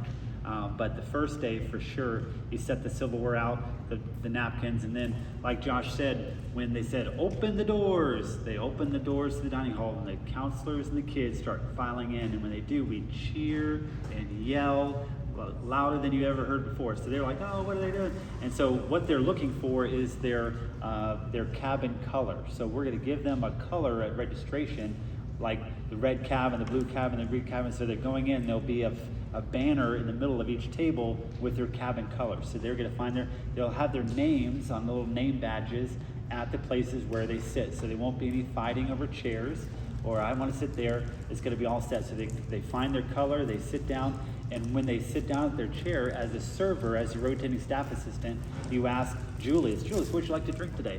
Lemonade. What would you like to have? Water, lemonade, what? And you get the drink order, and then you go and you get the drinks while the counselor's kind of getting them ready. And Pastor Hal, the video showing that GW's got, it's just a good environment. But that's how you serve. Once you bring the drinks to the table, you sit down. You don't really bring them, you bring the salad bars, but that's how you start off the meal. And then it's just, you listen and you pay attention to them. Hal will call somebody up to pray, and then they'll get in file line and get their food and then come back to the table. And you go with them. If you're serving, you go with them to get the food. You stand in line with them and you get your own food. You set it down, you eat with the kids, and you serve as you eat. You don't talk to your neighbor. You don't check your cell phone because that's in the break room. You actually minister to the kids, and if they run out of drinks before you do, you need to get their drinks. You don't like, wait, you drop your fork and you grab the drink and you go fill them up the drink. So you're there to serve them. So we're going to start with Monday morning breakfast. We're going to practice all this at camp. So on Sunday, we'll practice serving each other with cheering and everything. And Monday morning, we're going to get up and do it again. We're going to practice for breakfast in the dining hall. We also are going to be doing flags this year, putting up the American flag. And Stacy had asked a question during the last training, well, what about the Christian flag? And that was very good. I didn't answer it then, but we're not going to do the Christian flag simply because the kids are not Christian that are coming. We can't assume that they are. We hope that they would be, but to pledge allegiance to a Christian symbol is not something that for the children wants us to do. We can pledge allegiance to the country because they live here, but not to Christian flag. So we're just going to put up the American flag out there at the flagpole, and then I want to talk to you this morning about this afternoon about check-in. Okay, the diagram that I want you guys to look at is the next one on the page. So let's talk about check-in. This is the first big thing. We're going to be doing all the setup for this on Sunday. So if you don't have a station, or you're going to be assigned to this. So this is a large building in the corner of the property, and I did this very quickly just because I wanted to get a visual for today. I apologize for like, what is this? But you should have the large rectangle at the bottom of the sheet. That's the way I'm looking at it. So large rectangle goes to the bottom. That's the entrance. So you come into the foyer, and you have the boys' bathroom to the left. That's that one square, and the girls' bathroom is to the right. And that square right in front of you, that's kind of like a welcome desk, and it kind of goes into a sound booth on the other side of the wall. There's two entrances going into the main large room where those blue circles are located, and the doors are marked by those short lines there. So when the camper's going to come up Long Branch Road with their parent or guardian, and they're going to pull into the grassy cornfield right in front of our building. This year we're going to have camper hosts. You'll be assigned to be a camper host if you are, and this is a person that's going to be outside in the parking area looking for campers coming in. And when they arrive, you greet them, you help them with their luggage, and they follow you in. You kind of like, how's your trip here? It's good to see you. Are you excited about camp? And you're hosting them into an unmarked building. Does that make sense? And so we wanted to have a friendly face outside. So that's going to be outside. We also have volunteers from the local church cheering and holding up signs all along the front road. And so they're going to be pulling in, feeling like they're royalty, but then they'll have a host outside. So the host will bring them through that front door. I just have one of them through the front door at the bottom of the big rectangle, where Teresa and Miss Kathy will be inside that foyer as their first point of contact with smiles on their faces. They know a lot of the kids and the foster parents, so they'll be greeting there in the foyer. Then the host will take the camper and the parents to the right-hand door with all those rectangles on the side, the small ones. It kind of looks like this. So if this was a diagram, you would come in this door, and this would be the placement coordinator. The check-in would be on your right, where Emma is sitting. Our two coordinators are going to be checking in. It's going to be Heather Tedderton and Carolyn Hobgood are going to be at the check-in table. Simply, they're taking the child's name, looking down our roster. One's going to take the boys, the other one's going to take the girls. Check them in at this table. Behind them, Mrs. Gates is going to have volunteers having the kids' name tags on the table behind them, as well as luggage tags. And so when the child comes in the front door and checks in with Heather, say it's Julius. Hi, Julius, how are you? Heather checks off Julius's name, gets all the information from the parents that we need from him. The volunteer behind Heather gives Heather Julius's name badge and luggage tags, and Julius puts on his name badge, and now he's a part of us, right? And he gets his luggage tags. So he's going to have one or two bags, and so this wall is going to be this way. So when he walks in this door, you see that long wall. They're not going to be able to see what's behind the wall. They're going to be coming in down this hallway. So there'll be a red carpet that they could be walking down this way.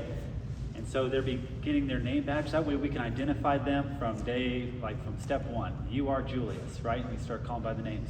When he checks in, there'll be a wall right here, and Julius will have his luggage, and there'll be a table right here where he puts his luggage and goes on to the next table. Well, we'll have luggage assistants coming up the hallway and taking the luggage and going back down and out. And they're gonna be delivering the luggage to the campers' cabins and setting them outside because the luggage tags are already beyond them. So the luggage will run this way down the aisle. So the camper will go to the next station after he's checked in, and then we've got 2 nurses working that day, one for the boys and one for the girls. And this is where they check in all their medications with the nurse. And then we also have a chair for lice checks, and so the camper will sit down just for a brief minute while somebody checks their head for lice, just to make sure. And then after the nurses, there'll be petitions here to kind of give them the privacy.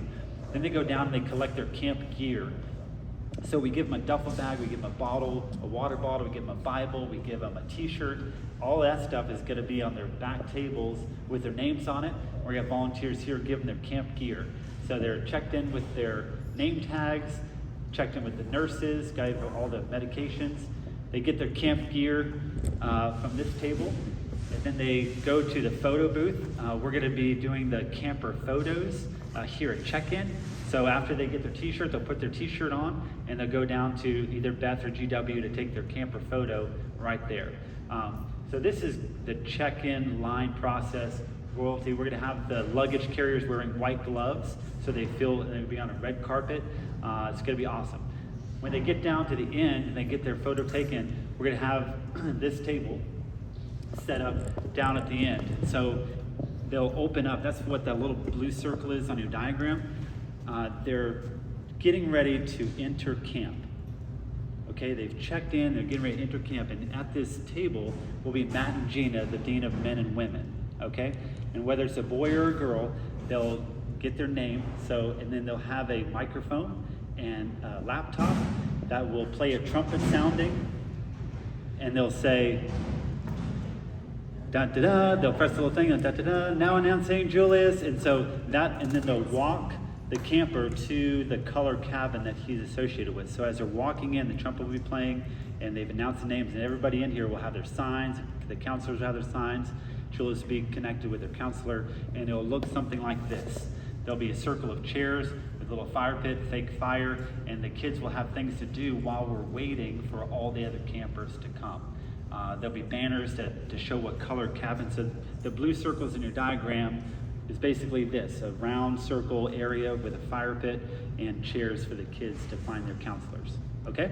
The row of rectangles along the side are things to do after your campers have arrived. So, John, when you have both your campers there, we'd love to have you cheer every time the trumpet sounds. Stop what you're doing and cheer, right? That's another kid coming in. But as soon as you have both your campers, you're free to leave your little circle and go to the first square's gonna be a snack shack, which some of the kids haven't had breakfast yet, so there'll be little snacks there for them. The next one is going to be where you could be doing grandma and grandpa and great grandma and grandpa photos. And so they got to go get their pictures taken with great grandpa. So there's going to be things to do. There's going to be a game station. So once your campers get there, you're not just sitting there looking at each other. Get to know them a little bit. But then once you got both of them there, you can start working down the list. Just listen for the trumpet, and then you all start cheering. Okay? And our goal is to get everybody, all the campers there before 9:45. We've told all the parents that 9 o'clock is when we want your kid there, which is code for 8:30 to 9:45. We're as staff, we're going to be up there at 8, but there'll probably be people in the parking lot at 8. We don't open until 9. But our goal is so there's going to be some time where we're going to be entertaining these kids. GW has also prepared a video, so we'll have a video showing of past camps on the big screen. There'll be music playing, and so I think it'll be a good atmosphere for the kids to be held hostage until everyone arrives. Pat, did you have a question? Where are they gonna have the video? There's the tabernacle. There's a stage and a big screen. Okay, but that's at the opposite end from where they come in. So That's they're right. gonna go through, if they come at when I think the ones that come at 8 o'clock, Yeah. okay, so they're just gonna come sit down and then go through registration? I don't know. No, you're fine.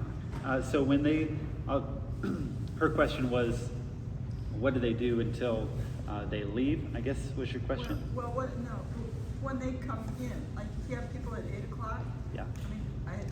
I mean, when are they gonna watch the video? Are they gonna watch it until registration goes, or do they come in at 8 o'clock and go through registration, or? That's great. So the first thing that they'll see is Kathy and Teresa in the foyer at 8 o'clock, if they were to come that early, and then they work through the registration line, and then they're introduced to their counselor, and they can sit around the campfire and have time there getting to know each other, and then they get up and they either go to the snack shack, the games, but through the whole time there from 8 o'clock until everyone leaves, there'll be a video showing on loop that the kids can watch. So it's not going to be like something that's 2 hours long. I think it's maybe 23 minutes long.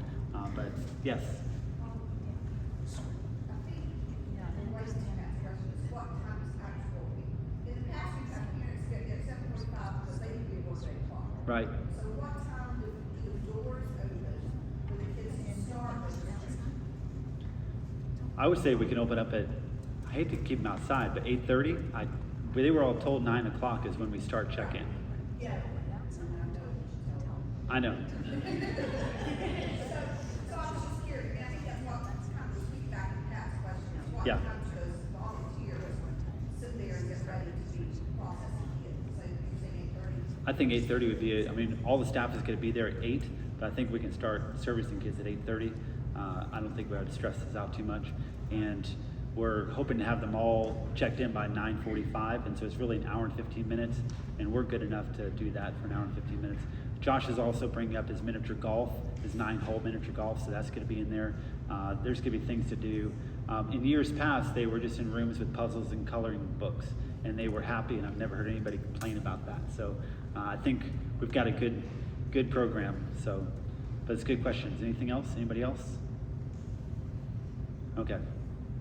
So the luggage will come in and they'll be delivered to the cabin, so that's going to be gone. So once all the kids are in, the next thing on our list is a hayride. So it's the exit of the tabernacle. So it's going to be, we're going to be exiting it out into wagons that will be carrying the kids to the camp, which is just right around the corner through the fields. And so when they come out, all of our volunteers that are on the street are going to rotate to the side door. Everybody that's not a counselor is going to go outside. Everyone that's in charge of activities, like Carolyn, you'll go to the swimming pool. And so when we get there with a hayride, we'll stop and you can introduce a pool and how exciting you are and that kind of thing. So if you're an activity leader, go ahead and work to your activities. Everyone else, get outside. When we come to the door, we'll cheer and yell as they get on the wagons. And then we'll take them to camp. Does that make sense? Okay. All right, so check-in is done. Hayride is exciting. That's actually turning out to be, the hayride is turning out to be more than just a pickup truck and hay bales. There's a hayride service down there that's like a corn maze, and they have wagons with actual legitimate chairs that people sit in on a regular basis. So it's not going to be as ghetto as we think or thought or I thought. It might actually work, so that's good. Okay, so we're going to be going on a guided camp tour through each activity station, introducing them to the leaders, heading to the cabins, of course, to unpack and kick off rallies in the dining hall. We're using the tabernacle this week for the birthday party, and so I don't want everyone, it'll be in the schedule, but our plan is once the kids go on the hayride, they've got a 45-minute route. And so all of us servers, if you're not serving anywhere else, we go back in the tabernacle and make it ready for the birthday party. The birthday party's on Wednesday, and I'll get to that in just a minute. We're not quite there yet. But I see that in the schedule too. The kickoff rally, we do the Pledge of Allegiance, we do the prayer. Stacy leads us in the camp song, and then we go straight into lunch for that. 30-30 time is a time of rest. I was looking at another camp schedule yesterday, actually the one in Montana where Hal's at this week, and they don't have 30-30 time on the first day. But they also start their camp at 11:30. And so, and I was like, well, maybe we could go a day without 30-30, but our kids have probably been up for a long time. And so we opted to keep 30-30 that first. And what 30 minutes is just you. It's 30 minutes of quiet. So you go into your cabins, you sit on your bed, do a quiet activity, and 30 minutes of rest. And so it's a time where the kids can recharge and us too. So that's important. Okay, so coming out of, so the kids have had a wonderful morning. They've come in, they've met us, they've been treated royally, they've had a hay ride, they ate a great lunch, they had a little nap. Now they are ready to go to camp. And so what we've got this year is a water slide that we had last year coming from Lamb Inflatables. So, and we also have the swimming pool open. And so that afternoon, we're gonna swap back and forth from the water slide to the pool, and from boys to girls. Josh mentioned we're gonna rotate the snack station around there. We're working on some other water activities too during that time, which is great. Let's see, clean up for dinner, or I cover the diner, and then the evening program. So now I'm gonna bring up Angela Brewstad, who's in charge of the program. She's gonna go over, this is really our first, they haven't heard about Jesus until now. You know, now it's been a fun day. They've ate, they've had fun, but now we're transitioning after dinner into a time where we can talk about Jesus. So Angela's going to come up and share about program. Angela.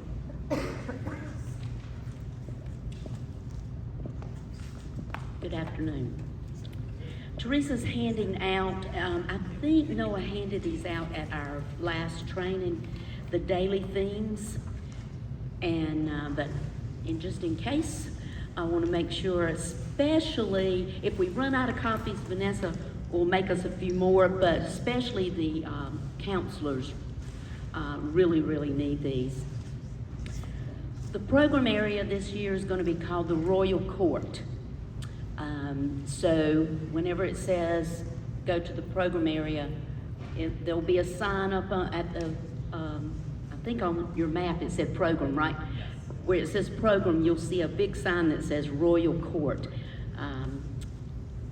We'll have it all decorated for like a palace, and during that time, during the Royal Court, we have 2 times that are for program. The first one is Breakfast Club. It's right after breakfast.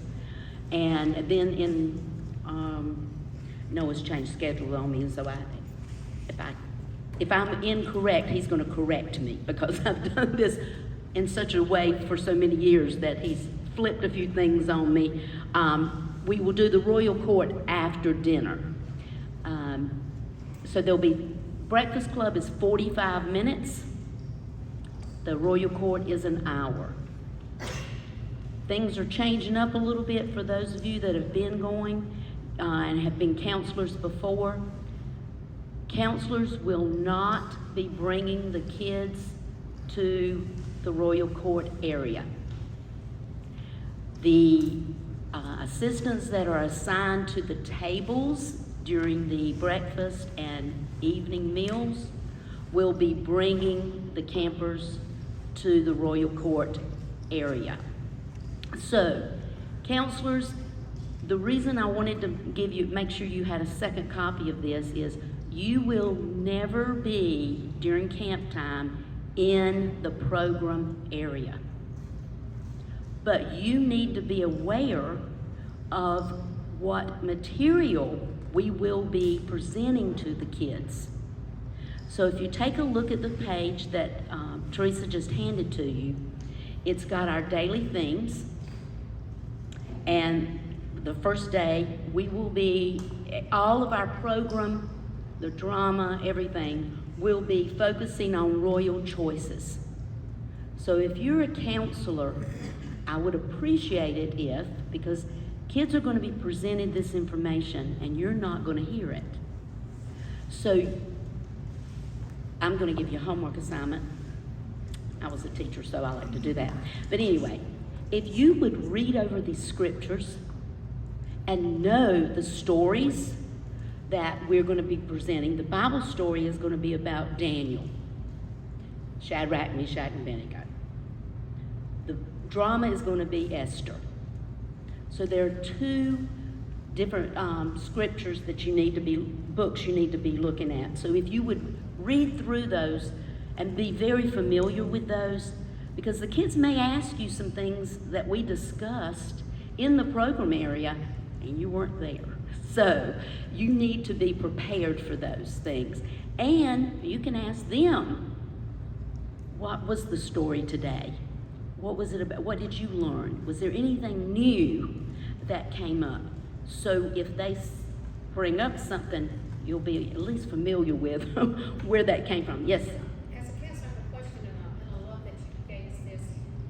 Would it be okay if we had materials available for their free time, like I already have some materials on Daniel and Esther that are basically their story for a child level? Would that be okay? Oh, that would be wonderful.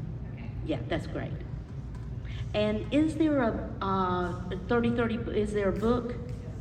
And there's a workbook Oh, okay. that, but bring your own stuff too, because I'm not sure what all's in that book, because I just know they're available. I've never really, yes, Beth? Typically between lunch and breakfast, we would encourage to take them back to the cabins so they can go to the bathroom, wash their hands and all that kind of stuff. If staff are taking it over, they might not go to the bathroom. Otherwise, you know, kids won't leave your bathroom. Right. Thank you for that, because staff's not used to doing that. So the staff that's bringing the campers over to the program area, if you would take, and I think in the schedule there's 15 minutes between it, isn't there? If you would take the campers to their dorms and let them go to the restroom, don't let them pick up any toys, please. They are a real distraction in the program area. I know that we will have some kids that might need a little fidget or something, but the toys, especially when they get something for their birthday, we don't need all those big toys and games and things in the program area. Littles in the front. Yeah, I will definitely, I'm going to do like I did last year. I'm going to put, when I get the colors, when Noah sends me the colors, I'm going to put duct tape seating, so the kids will know every time they come in exactly where they're going to sit. The same people will be assigned to the same kids, correct? Okay, so staff, you will be assigned a certain group, and that will be your group for the week. And so you need to sit with them when you come in, as between them as possible. It's according to how many I have in each group. I think some cabins are going to be 9 people, right? Okay, so some of them will be a lot larger. So look for those colors when you come in there. The Bible verse for the week is 1 Peter 2:9. So be looking over that too, and because we will be dealing with that verse all week long. Pastor Ben is going to be doing our scripture for the week, so he will be talking about 1 Peter 2:9. I know we have some counselors, because you're not going to be in the program area. I want to go over a few things so you will know what's going to be going on in there. Stacy will be leading the music. Staff, when you come in, I need enthusiastic, energetic, like you had all the caffeine, that you had that big thing of coffee that Josh was talking about. You need to engage in the during the program area, because if you do, as Josh was saying about not turning down food and going, I don't want any of that, they follow you. It may take a little bit, but they will follow you. So when Stacy's leading and she's got more energy than, she makes me tired looking at her sometimes. I just have to, I have to work on getting my energy before camp, because Stacy works me out. But get up and engage in the singing. The kids, most of them, especially the littles, they start getting into the music. The older ones, they do, but they don't want you to think they do, because they're too cool to be doing all that stuff. But Victoria knows all about that. She's had the big ones. So they do eventually engage, but they're the hardest to get to engage. So especially if you're assigned to one of those groups, I think they usually assign Megan to the boys because she knows how to handle those. But if you're assigned to one of those groups, just know that the older ones are a little harder to engage in that, especially into the music. Stacy gets them up and does the motions and all that stuff, so we have a good time with that. We'll have scripture of the week. Pastor Ben's going to be doing the scripture. We will have a Bible story. Some will be in the Breakfast Club, and some will be in the Royal Court at night. We spread these things out. Delbert is going to be doing our Bible story about Daniel, Shadrach, Meshach, and Abednego. Kathy is going to be in charge of puppets. We have puppets.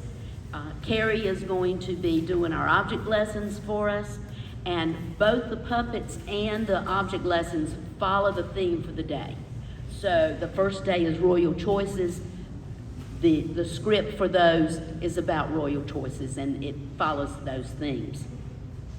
And then the drama, Megan is leading our drama. It's the story of Esther, and we've got a lot of volunteers. She's got the staff, the cast all ready for that, and they're just going to be fabulous this year, right? We're going to get it done. All right. Staff, I know that I said that take the kids to wash their hands, and this is going to be an issue I need to discuss. How about getting their Bibles? Counselors, we need to bring their Bibles to Breakfast Club, but since you're not the ones, what's the best way, Gina and Matt, to do that?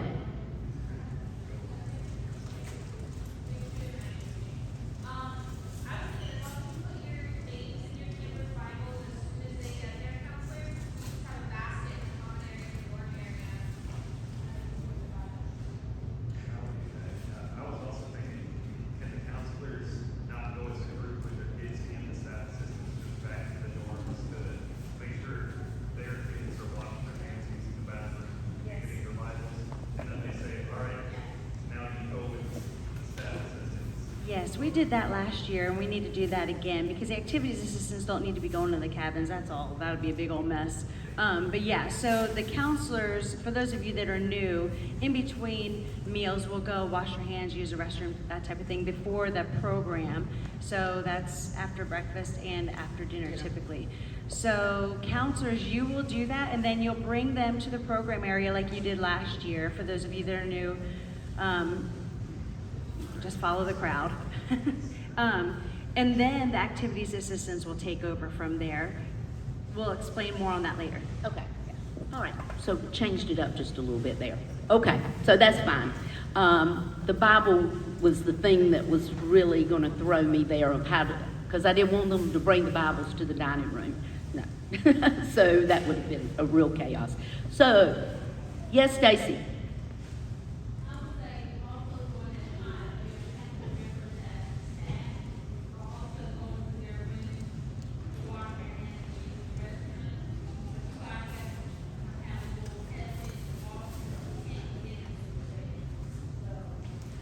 Right, we cannot begin the program until I have all my staff in there, in place. We can't let the kids come in because we can't have 39 kids in there and only 4 people. So I need staff in place, and again, I only have 45 minutes for Breakfast Club. So to get everything in, we're gonna have to get started as quickly as possible. So, since I started telling you one thing and then we've changed it up a little bit, let me clarify. Counselors, you will be taking your kids after breakfast and after dinner to the cabins to wash their hands and go to the bathroom, get their Bibles, and bring them to the Royal Court area.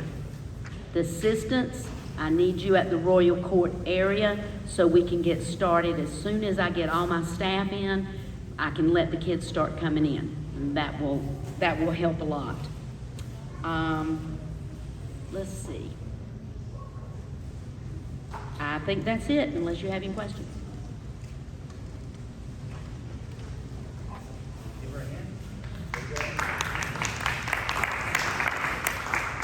Okay, you guys doing good? You good?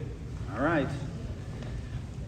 So we've covered meal times. That's a big part of the week. We've covered check-in. That's another big part of the week because that's the first impression for the parents and the kids. Next part we're going to cover, going back to Monday, we're going to talk about activities, how fun those are. What can you do with the kids? So you fed them, you've taught them about the Bible, so what is there to do that's fun, right? And so let's cover that. So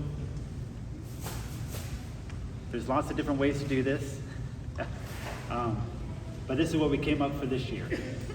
Okay, so let's look at Tuesday morning, the activities, because Monday, you know, they'll be swapping back from the water slide to the pool Monday afternoon. So Tuesday is really the first day they have access to all of the activities at the camp. So they wake up in the morning, there's a polar bear swim where we put large amounts of ice in the pool and they jump in. We take pictures of them freaking out, and that's always fun.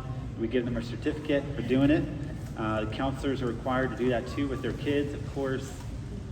No. Okay. So after breakfast, we have the breakfast club that is a morning session with Angela at the Royal Court. She just covered that. And after breakfast club, they're often running for the activities at 10 o'clock. So you have 15 minutes to switch gears with the kids. Tuesday morning, we're going to have the boys going to the activities. So what activities can the boys go to?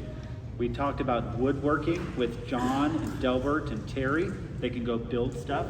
That's amazing. They've got projects that they've been prepared all throughout this year so they can put together and take home with them.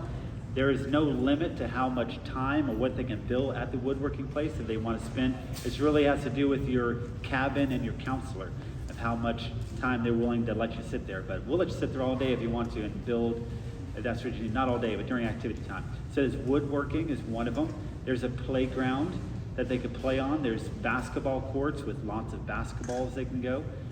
They can go ride bikes. We've got bikes from all different sizes of kids to ride bikes around there. We've got a volleyball court. We've got archery. The Tim Quanvig will teach a child how to shoot bows and arrows, which is awesome. We also have an activity center with Amber and Megan and Carrie. There's, I don't know how many activities you can have each day, at least 6 different activities there for the kids to build, to color, to create.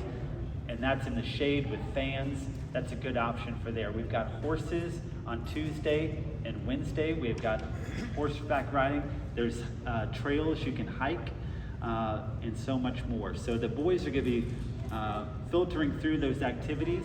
The fishing is down the street, of course. It's not on site, so we'll have a van that you can catch, almost like the city bus. We'll have a bus stop that Pastor Ben will run back and forth. We'll have a way to contact him at the pond when more kids are ready to come. You come back and get them and transport them back and forth. So there will be fishing as well. The other aspect is the swimming pool. So as the boys are traveling around the camp in the morning doing all sorts of activities, the girls are in the swimming pool all morning long through activities. So there'll be free swim as well as coach time with Regina playing active group games in the pool area. So while the boys are doing activities, girls are swimming. And I wanted to bring Carolyn up to talk about the pool times because that's a big part of what we do is the swimming pool. Bring her on up, Carolyn Hopgood.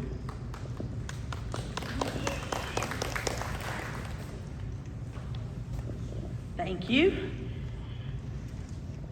He said Tuesday morning is polar bear swim. It is imperative that as counselors, you prepare Tuesday morning to get them up and be at the pool at 7 o'clock. Because if not, they're not gonna have hardly any time to be in the pool if we're having to wait for a lot of people to come late. So try to really emphasize to your kids that when I wake you up in the morning, we're gonna go do a really fun activity. So we gotta get up, we gotta get our swimsuits on and be at the pool.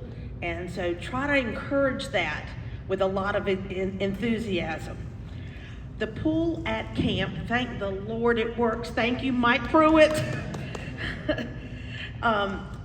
I am so grateful that we do have the pool this year. It's been a rough couple of years with all the pool issues going on. So because it's an older pool, one end is 9 feet deep. The shallow end is 3 feet deep. To make sure that all the campers can swim, I usually have them walk in the steps, and I usually can tell whether or not they're comfortable or not comfortable and that sort of thing. But I'm going to ask them this year if they can swim across the pool. If they can swim across the pool without stopping or without touching the bottom, then they will be allowed to go into the deep end. Otherwise, they will not. We're not going to take any chances, and we've had some issues in the past, and we don't want to go through those anymore. When you're at the pool, you should be with your 2 campers most of the time. I don't mind you floating in and out between different campers and playing with other kids and that kind of stuff. That's fine. But I still need your eyes on your 2 campers as much as possible. I'm there to watch, and I will do that. And I will make sure everybody's safe. But if you're playing with your 2 campers and there's another child jumping in and that kind of thing, it may catch you off guard. That's fine. Just be aware that I need your eyes on your 2 as much as possible. Counselors, you're going to be asked to get special things for the kids. So when they come in at the first day of camp, you will have like a little welcoming gift for them. It doesn't have to be real expensive stuff and all that kind of thing. The main thing I need you to get is a set of goggles. I do have a lot of goggles in the pool bag and or box, and throughout the year when I've seen specials go on, I'm just picking up goggles to reinforce that a number. So because if they have a set of goggles and their head is larger or they have a lot of hair, it sometimes can stretch that strap enough that it's going to break. And I don't have replacements, and it takes longer to replace it than go to the box and say, oh, look what I found. Here, you have a new set of goggles, and that kind of thing. Some kids like the masks, but again, sometimes their heads are larger than a child's head, or they may have a lot of hair. So when they try to put that mask on, it stretches that strap, and it's really tight on their face, and that kind of scares them. So if you are looking for masks, please try to get adult size, especially for those older kids if you're going to be with older campers. And for the little ones, sometimes the ones that are made for child size are still a little bit tight on those kids. So anytime you're picking those up, just a little bit larger size, we can always tighten that strap and make it tighter. But once the strap is broken, then we've run into a great deal of difficulty. So if some places on occasion sell the straps individually, and I've been looking for those, I've not seen them anywhere, but I'm gonna keep a check for that to have some as backup in case we need them. But that's really all the rules I have, well, all the directions I have for y'all. Only one rule that I have for the kids, just because of their past and their history, we ask the kids not swim between the legs of another child in the pool. And so if you see that happening, if you want to correct it, you're welcome to do that. If you don't want to correct it and you want me to correct it, just let me know and I'll take care of that. So anybody have any questions about being in the pool? No, you can't throw them. If you're in the pool and Matt Montag was really good at throwing kids, but he'd get tired too. So if you throw them, mainly that happens with boys, not so much with the girls. But if you're throwing them in the pool, please make sure it's clear in front of you and you're not near the edge and all those sorts of safety things. That would be a good idea to remember. I didn't talk about attire. Women, please wear a one-piece suit or a t-shirt over.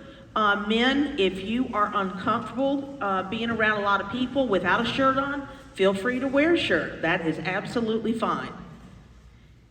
Did I cover everything? Speedos, I would rather you not, please. I'm fine with it because I grew up swimming, competitive swimming, so I'm fine with it, but I'm sure a lot of people aren't. Thank you. No piggyback in the pool. That's one of our camp rules, that we don't allow the kids to ride on your back around the camp. That too goes on in the pool. No piggyback rides in the pool either. Anybody else think of something I've missed? Well, we shouldn't have any snacks or anything in the pool. We should do that outside of the pool, because just in case, we've got brand new concrete and I don't want to take a chance on anything. So let's do snacks and all that drinking or anything else outside the pool gates. And the gates are very, very, very tall, and they're privacy gates, so it's quite hot in the pool area. So if you are being assigned to the pool, feel free to wear your suit and get in the water, because it's going to be really hot in there. Anything else that I've missed? I think that's all. We thank you so much for taking care of that pool every year for us. And very, very cool. Thank you. Okay, so the boys and girls are going to have separate pool times. And so while one is doing activities, the other one's going to be swimming.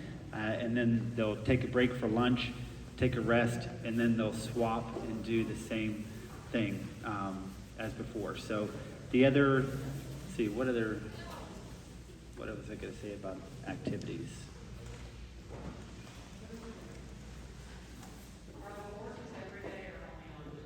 The horses this year are Tuesday and Wednesday morning. Tuesday and Wednesday morning. There will be a photographer at the pond taking pictures of your fish. Yes, Miss Megan?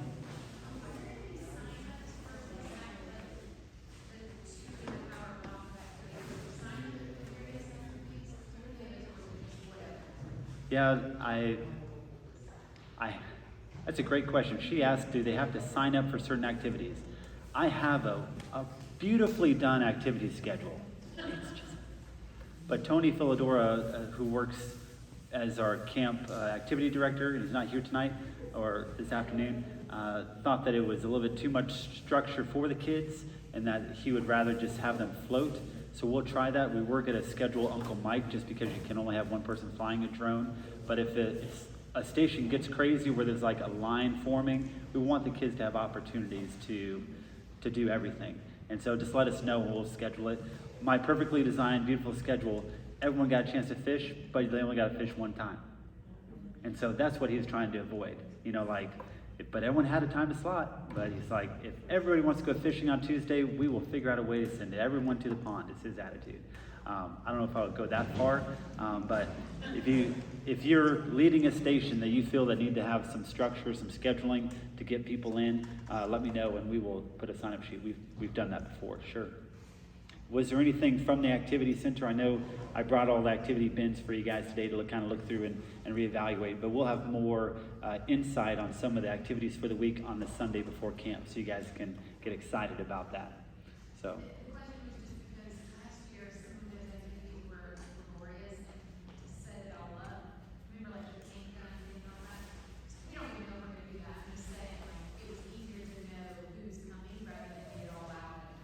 Sure. If you guys create something like that and you're like, we need a schedule for this, do it. I think I think that's totally fine. I haven't looked at the bikes this year, but we hope to have bikes for everybody, of course. I don't think they'll get bored, right? The GITs, let's talk about that just for a second. So the graduates in training, although we've got 5 girls, only one of them is a returning 12-year-old. All the other ones are their first year. They're 12 years old, but it's their first year.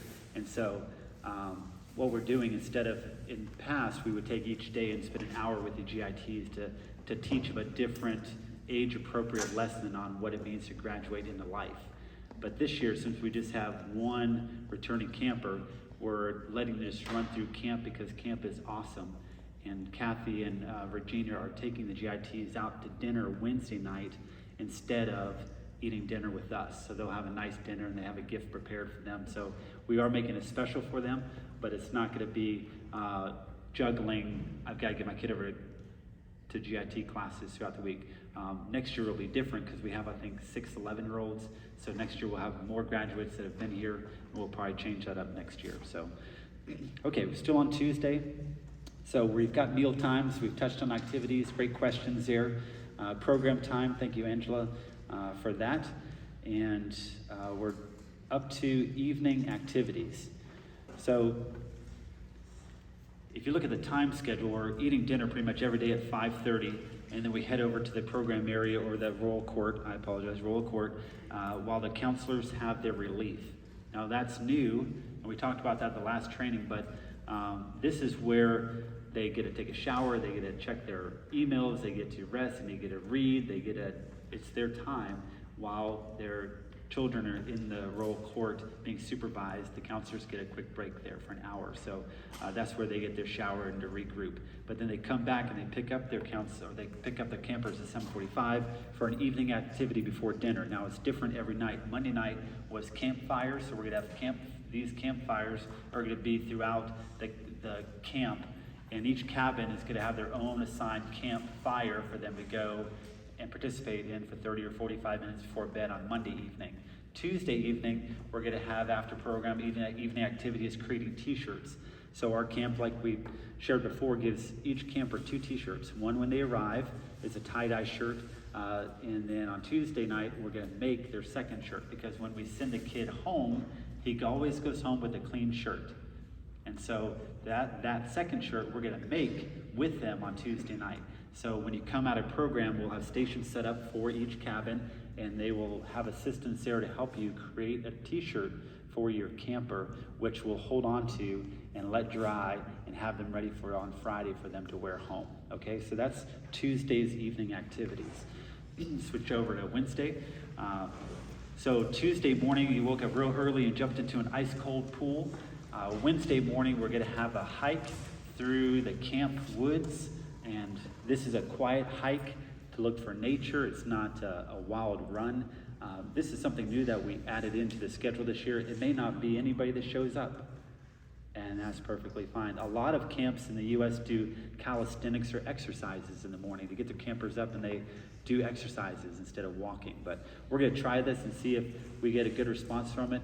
The thought behind it is that these kids have a lot more energy than all of us. And so the goal is to get them up earlier than they want to and start burning those calories quickly so that you can enjoy a restful evening. That's the goal, to get them moving early, because you want them to rest when it's time to rest. Okay, so that's morning hike, flag duty, of course, staff meeting, breakfast, we're feeding them.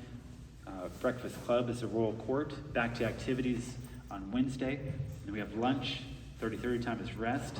We're decorating for the birthday party as staff members. So notice that Tuesday is really our only full day of activities, which is kind of weird when you look at it like that, but Tuesday is really the only full day of activities, because Wednesday we have activities in the morning, but then a special afternoon. Thursday, same thing. We have got activities in the morning and then a special afternoon. So on Wednesday afternoon, we get up from a nap And the kids are used to going and having a birthday party in the dining hall, maybe before lunch or after lunch, different days. But this year we're going to have it in the tabernacle where we checked in. So there'll be 3 inflatables coming and being set up inside the tabernacle building for them to have a birthday party. So the idea is, when I was a kid, I went to a birthday party, I'd go there and I would get presents and eat cake. That's pretty much the first thing we did. Hey, let's get some cake. So that's what we're going to do there. The kids are going to come from their nap, walk across the field to the tabernacle, and we're going to serve them cake and give them gifts, which a lot of the kids have never had a birthday. So this is going to be huge over in the tabernacle building. And once all that is set, then we're going to let them play with their toys and burn off the cupcakes with bouncy houses and games over there in the tabernacle building. So we'll be setting that up Sunday, Monday, Tuesday, so it'll be ready on Wednesday for them. And so that'll be a fun time over at the birthday party. Their presents they'll carry back with them to their cabins and put away before dinner, wash their hands, go to the dining hall, and that's the birthday party. Any questions about the birthday party? Vicky's in charge of the presents this year, so she, like I said, is out of town, but she's going to be collecting money and presents for those kids. I think this year she's giving them soccer balls, and so we'll have soccer goals set up in the field for them to go practice their new balls. And I think that's... Will the counselors need to take their Sharpies with them to write names on the gifts that they get at the tabernacle before you leave? So smart. You should keep your Sharpie on the person at all times. You should shower with your Sharpie.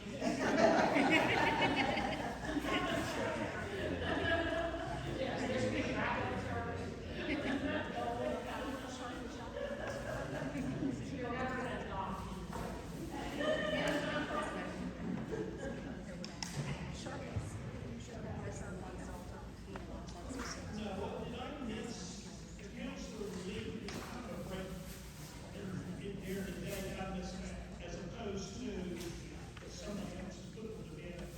Great question. So I touched on that, but he brings up another question. So in the past years, counselor relief is in the evening. So the counselors would get the kids ready for bed. They would put them in bed. Everyone would be quiet, and then the staff would come in and sit with the kids to make sure they would go to sleep while the counselors went and got dessert and coffee. And it worked great. This year, we're trying something a little different that we learned from another camp. This allowed their staff members to be out of the cabins before 11 o'clock so they could get rest, but it also helped with the transition for the kids from being with somebody that they know and trust in a bedroom to having a stranger come in and sit with them. And we're trying to eliminate that transition. Not that it was ever bad, but we're just trying to adjust that so when the lights go out, the same people are in the room when the lights come back on in the morning. And so we moved the counselor relief to earlier that day during the program time so they can get showered and ready. So come bedtime, the counselors will put the campers to bed and they'll all stay in there till the next morning. So there'll be extra staff members in each dorm if there's something that needs to, if you need to get too deep on something, you'll be able to pull somebody from the common areas. But once the lights go out, the counselor stays in with the campers until the next morning. That's a great question. So, along with that, Yes. when Josh talks about counselors and troops or whatever, and I really aren't doing that at a counselor relief. But it's during the day.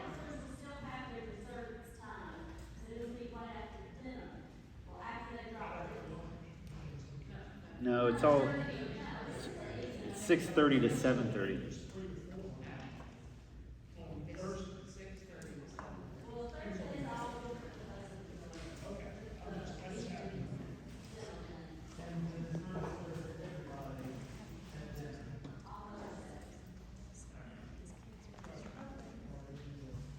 So counselor relief will follow program time. So the program times change depending on what we're doing each day, but that's a great question. Something new that we're adding to the nighttime bedtime is walkie-talkies. And so there'll be a walkie-talkie in each cabin that will be kept off on that end, but it'll be on the Dean of Men and Women's side and on the director's side. And so if there is an issue in the cabin anytime during the night, the counselor can grab the walkie-talkie and radio the nurse, me, the director, or the Dean of Men or Women, and get somebody to respond quickly instead of them having to leave sleeping kids and go and find it. So it's not for use any other time, it's just for emergencies. It stays in the cabin, but it will get you guys help quicker than having to come find us in bed. Does that make sense? So we'll just leave as directors, we'll just leave ours on, you turn yours on when you need us and call for us. Okay, great questions. So that was Wednesday was birthday party, dinner, evening program, council relief, yep. And lights out, we're on to Thursday, doing good on time. Thursday morning, waking up, doing the hiking thing again. Flag breakfast club at the Royal Court, activities, and lunch. Looking back on Wednesday, I missed something. You guys mind pushing back to Wednesday real quick? Sorry. I stopped at council relief and didn't go to the evening activity on Wednesday. So normally, the girls and boys swap swim times. One swims in the morning and one swims in the afternoon. Well, Wednesday afternoon we have a birthday party, which their kids are gonna love, so they're not missing out on anything, but the kids love pool time. And so what we're doing here is in the morning time during activities, that looks like the boys are swimming, and at night we're gonna give the girls an evening swim for an hour while the boys go on a hike. And so that'll get them in the pool after the program time, after Royal Court. Does that make sense? And so they get their time that day on Wednesday. That'll be their evening activity. Okay? That'll be fun. Evening swims are fun. Spotlight. We're working on making it awesome. So what the idea, should I tell them the idea now? So we have 2 scuba instructors that have offered to bring in kid-sized gears to let the kids try them on and just sit in the pool and just try to breathe underwater. And how cool would that be? You couldn't really do that with a normal 3-hour swim time, but maybe an evening activity like this. So we'll see how the week goes, but that's on the table. Neon lights are on the table. Lots of fun to try to make that fun evening swim time a good experience. Carolyn's like, I don't know about all that. Okay, so that was evening activities for swim time, Thursday morning. I apologize, go back to Thursday. Pretty much is all the same. We wake up, we feed them, we play with them, we feed them again. They rest, we teach them about the Bible. And then on Thursday we have the variety show. So the afternoon program is a little earlier, the counselor relief is a little earlier, but we want to give them time to prep for their big show at 5:30. After the show is over, we'll go out and the girls have a dance party scheduled in the dorm room, and the boys will have their evening swim because they didn't get to swim that day so far. So we'll do something fun with them that night. Okay? Everyone caught up? Good? Okay. What's that, Don? Baptists don't dance, you're right. Praise the Lord. It's not a Baptist camp.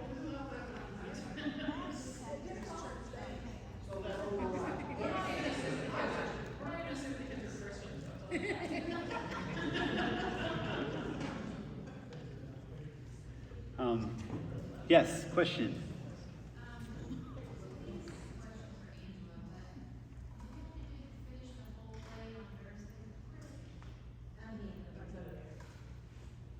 So the afternoon program on Thursday is 1 hour. We have to do a 4 and a 5. How much? We can give you more time if you need it.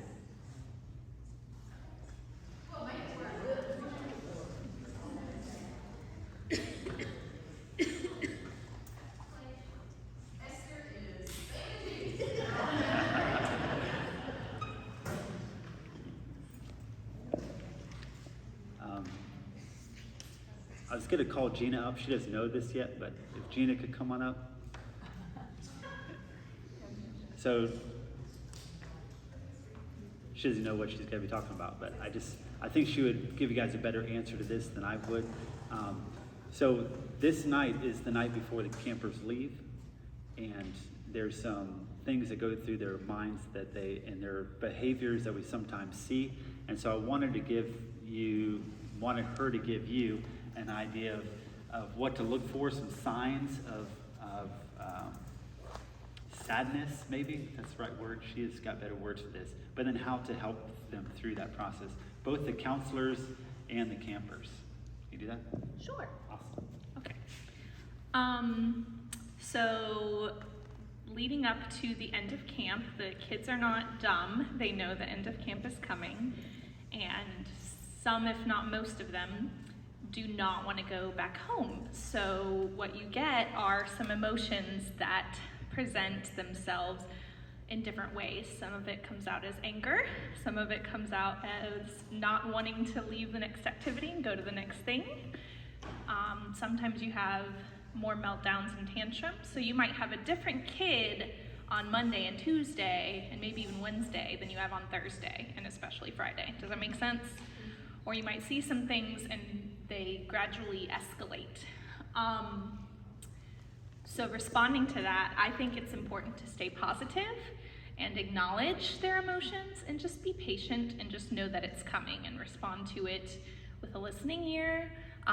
We keep moving forward, so we're not going to dwell too much. Yes, I wouldn't say this to a kid, but the attitude is, yes, you're going back home, but we're here while we're here, so let's make as many memories as possible, if that makes sense. Like I said, I would not say it out loud in that way to the kid, but just have that attitude yourself, if that makes sense. What are some behaviors? So we had one kid last year that was one of our more challenging behavioral kids that we didn't know was going to be like that, and he thought on Wednesday it was Thursday. So he actually had a really tough Wednesday, and then at the end of Wednesday he was like, oh, it's not Thursday today, I'm not going home tomorrow. But then what that means is we had the day all over again on Thursday, so we had a tough couple of days with him. But for example, he would refuse to leave anything on the schedule. Like, he would not go from breakfast to breakfast club, he would not go from breakfast club to activities, and it took much love and patience on the part of the counselors and some support staff to make that happen. Other things we see are meltdowns. It might seem like something really small and trivial to you, but to the kid, and remember, they might not be reacting to that little incident, like they spill their milk, someone said earlier, they spill a drink. And then they have the most garish meltdown you've ever seen, right? That's not what it's about, but that's what they're saying it's about. So just some examples of some things you might see. Or it might just be they get really quiet, like you had a talkative, bubbly kid all week, and then all of a sudden on Thursday, they're much more subdued and withdrawn. So there's not one thing that you're gonna see, and you might not see much of anything. Some of the kids that we have this year are adopted, praise the Lord, or are in very stable, positive homes, and you might not see the same things. But just be prepared for anything is what I would say. And as always, probably the best way and thing for you to know when you're dealing with escalated behaviors is there's always people around to help you. So if you ever don't know how to deal with something, find someone to support you. We have lots of wonderful, knowledgeable people here, and we just have lots of people here. So sometimes it just takes a lot of patience. That's really what I've seen at camp to help respond to kids. What's the signal? Isn't there a signal? The signal is this. Help me. Help. So if you need help, and this is for, I've used this before with Too Deep, right? So like my kid, like when I was a counselor, my kid is running that way and nobody is really paying attention but me. I'm like, yes, I literally did that. Yes, and someone came and ran. Anyway, so this is the signal for help in any situation you need help in. Or you can just say to someone, I need help, whatever you prefer, if that makes sense. Okay, did I answer your question? Awesome. Is that helpful? That's good. She's so good. Okay.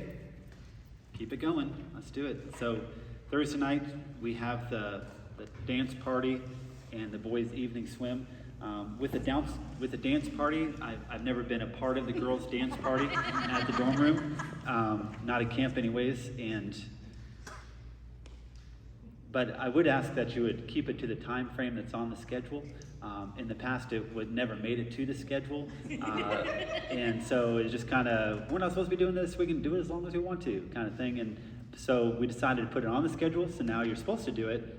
Just make sure that the time is respected, simply because we need to get them to bed, and so we're letting them have some fun, but let's get them to bed, okay, so they can get rest for the next day.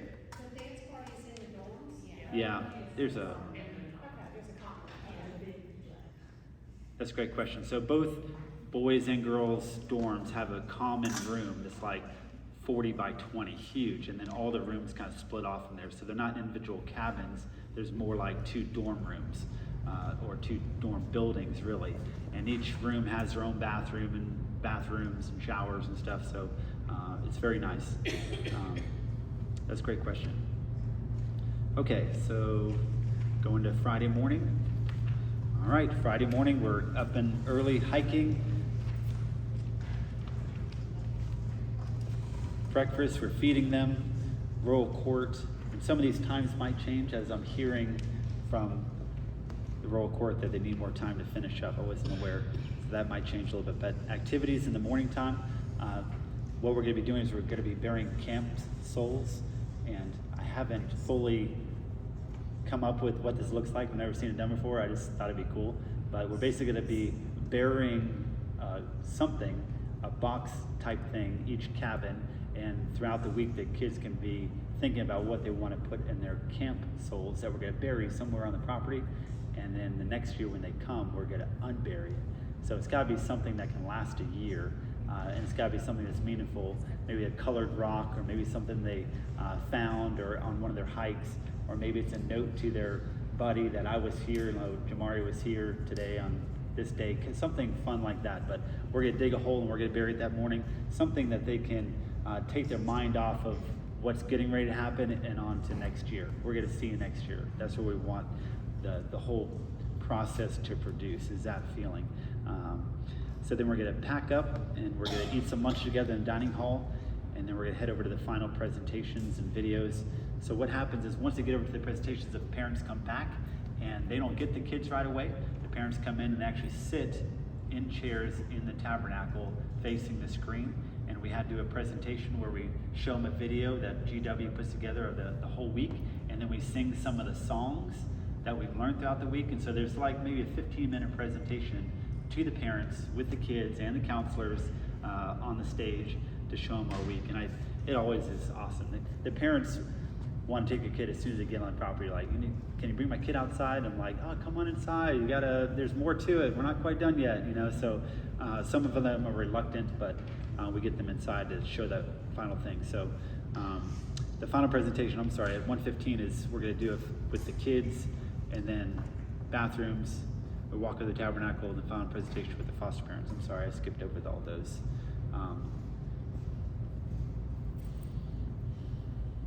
This is a very touching time for everybody, for the kids and for the counselors and staff, as we're getting ready to say goodbye to these kids. It's a very emotional time, but hang in there. We're going to check out the campers at 2:45, and then we're going to check out all the staff at 3:30. We're going to be sending out a survey after camp that you guys can answer over the weekend about different things, different feelings you had, different suggestions for next year.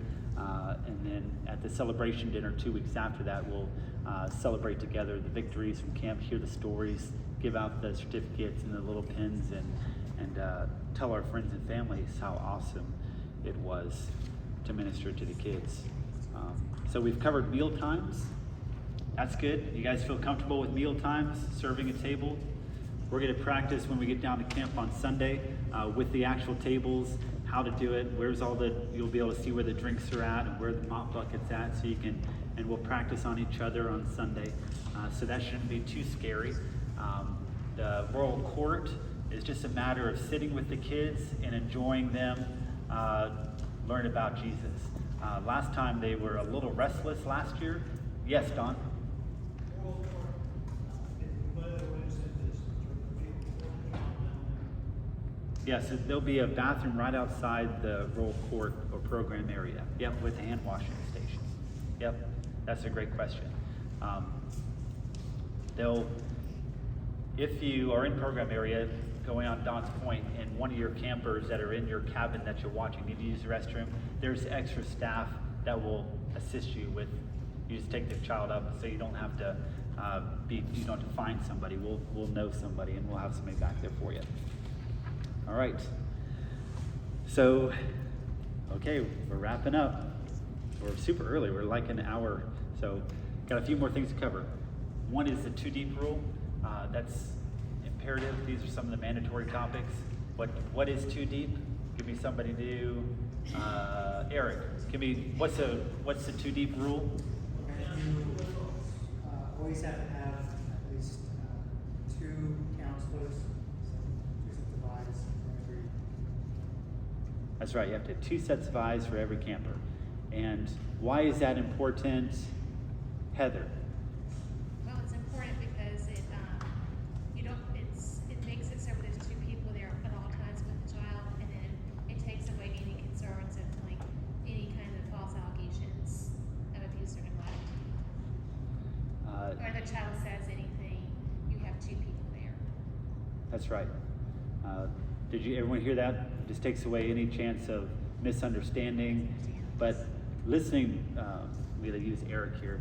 Listening to his story, he said he remembers when he was at camp and he was spending the night in the cabin for the first night, and he remembers having the counselor sleeping in the next bed over next to him, and he could hear the guitar of the other guy outside playing, and he felt safe for the first time in a long time because there was 2 people that he could close his eyes and go to sleep. And so it's more than just we need 2 because we're protecting us. We need 2 because they've been hurt by at least one person before in their past, and they know of 2, they feel safe. And just need to keep that in mind. So do whatever you can to keep 2 deep. It's a rule, has to do it. The other thing is with the nurses, when I left trainings like this, I'm like, I'm ready to go. Tell me what I need to do. So reviewing what not to do. So any medications, any mouthwash, any prescription drugs, any ibuprofen, anything that you plan on or usually use, run it by the nurse if you're not sure. These kids have seen chemicals being abused around them, and they can use anything. Even your cell phones are not safe in your bag in your room. It's not a good idea to leave a cell phone in your cabin. It should be in your car at the camp, because kids, as soon as you got your back turned, they're in your bag. I used to be a kid, right? So, what's that? Yeah, the snack shacks is going to be open, available to all campers. It's got charging stations in there. You can leave your phone in there and check it on your break. Awesome. The next one is to be emotionally prepared and spiritually prepared. This is the how-tos, the what's, the hows, when, where. But if we go in there empty, we're not going to have anything to give. We're going to be drained by Sunday afternoon because it's hot. I mean, there were so many gnats when we were down there. Like Mike and I were just like covered. It was raining, and like, not to paint a bad picture, but literally our whole shirts were covered in a flock of gnats drinking our sweat. And it was just, we're like, oh yeah, we're coming down here for a whole week. And but you can strengthen yourself now before you get into the fight. Okay, be prepared to not look your prettiest. Wear your hats. You know, be prepared to be dirty and sweaty longer than what you're used to.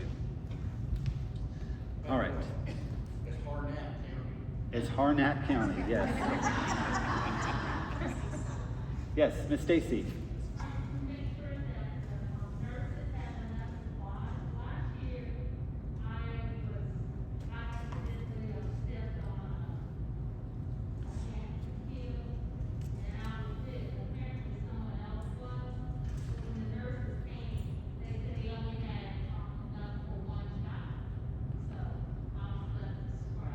Oh, that's so sad. Okay. Yeah. You know, Stacy brings up a really good point. That place is loaded. It's loaded.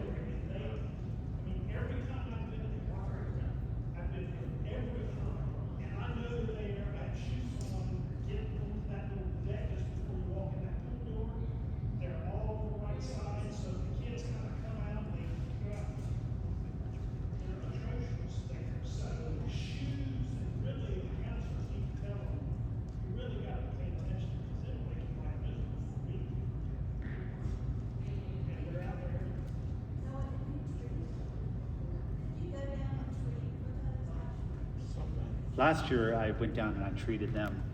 This year, I did not treat them. So that'd probably be a good thing to do. I can do that.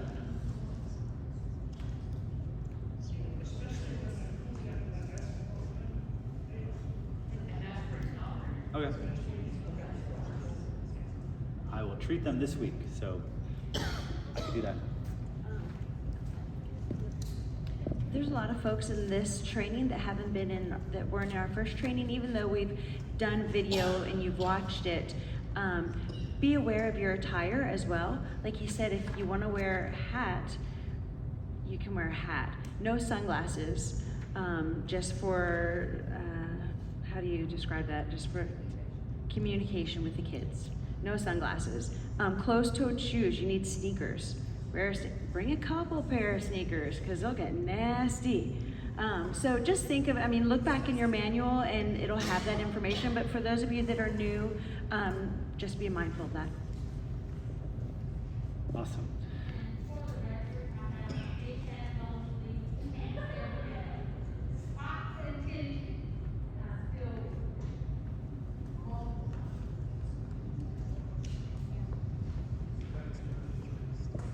Good.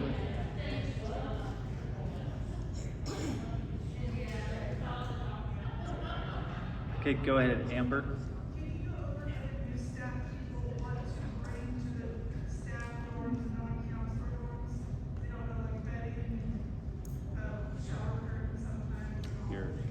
I was thinking the same thing. What did I bring last year that, or didn't bring that I wish I had? Sure. Okay, so that's a great question. Her question was, what should we bring? And in your staff manuals, there's a great list. If you're a list person, to check off. I'm not sure what page it is, but check in your staff manuals for what to bring to camp. But a quick list is there are no sheets or bedding on your bed or pillows. So that would be a good thing to start. Micah, you can take it off your luggage and use your, anyways, that's an inside joke. Okay. What's that? It's a twin bed. Yep. The dorms only have one thermostat. And so if you're hot natured and you know it, and you're cold natured, I can't change the temperature in the whole building. So either wear 6 layers or nothing.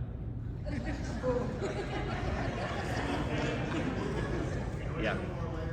You can always put more layers on. You can bring a fan. Some people bring a fan too, and that works good.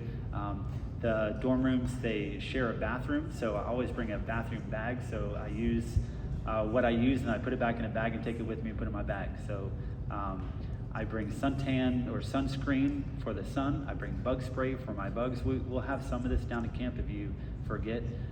There is a washer and dryer, but it's typically just for the kitchen. So I bring enough clothes to wear all week, which is good. We do wash your camp shirt, and so we give the kids 2, but we give all the adults 1. And so you'll wear it on Sunday, but then we'll collect them in the dining hall the next day and we'll wash them and give it back to you. So on Friday, you'll have a clean shirt on Friday to take home with you. So you'll have a clean shirt there. And if there's something else that needs to be washed, we can do that for you too.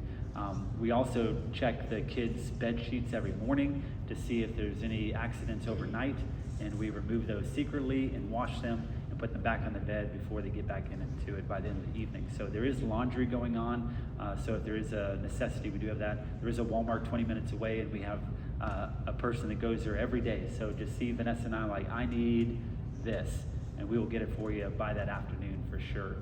So you're not stranded out Are there. gonna have to let me know before I move over because I cannot have a cell phone. I get a phone and there are messages on my home phone. People ask for things from Walmart, it's a little late. It's really better if it goes to the director. Yeah. Yes. Yep. Makes it simpler if you need something. But I do go with you, so. Yeah. The other thing I would bring is some type of flip-flops or shower shoes. Like, we'll have the facility cleaned, but some people's definition of cleanliness is different than others. And so I always wear shower shoes or flip-flops in the shower there, just, it's not my shower.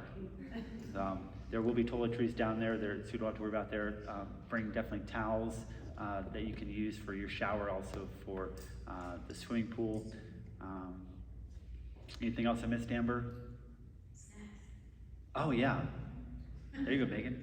So we have a snack shack. So that little place that's next to the activity center is for staff. And so we all bring what we would eat plus a little bit extra to share.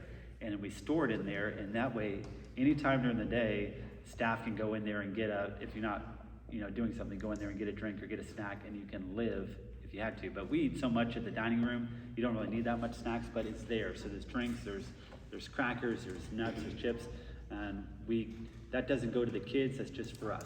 And we keep our cell phones in there, it's air conditioning, you can sneak in there and drink a drink and go. So yep, snacks are good. That's where the station, the docking station. So there'll be a docking station in the snack shack, so if you feel that you need your phone throughout the week, leave it in there, and then counselors or staff, when you actually have a break, you can use your phone, but the campers should never see you with your phone, ever. The campers should also never see you with your snacks, ever. So if the campers are out and you just have to have a drink, then you can drink it in the snack shack when it's closed up. But they do open it for a little bit for those of you that are new. They open up the snack shack a little while for the kids as well. But just be aware that if you need something, just wait till it's closed up and we're not displaying it to the kids. Yep, that's good. There isn't assigned parking. A lot of people ask me like, well, where do I park when I go down there? Under the tree, somewhere shady, but it's marked well enough that pretty much anywhere you can park down there, because we're not, anyways. Do you have any? Don't park in front of the dorms. Don't park well, you can park in front of the dorms. Why not? Because you can't see clearly who's coming and going, and the kids can run their hands down the vehicles, it's just not. Once the kids are ready, she's saying, once the kids are ready, try to park somewhere out of the way. Okay. So there's not just random cars. We keep the no park in front of the girls' dorm. I didn't know that. There you go. Thank you. No parking in front of the girls' dorm. Okay. All right. Well, if any questions, what we covered today? You think we're done, but we're not. I'm just switching gears. Josh is like, what? Okay. So we're going to kind of separate a little bit this large group into smaller groups just for maybe 30 minutes, and then we'll be done. Okay. So the counselors are going to go with Gina and Matt. They're going to do some counselor-specific training. And I'd like you, if you could go to the sanctuary. Is that fine? And if you can take the camera and I are with you, just Matt can do that. I need to record that for the counselors.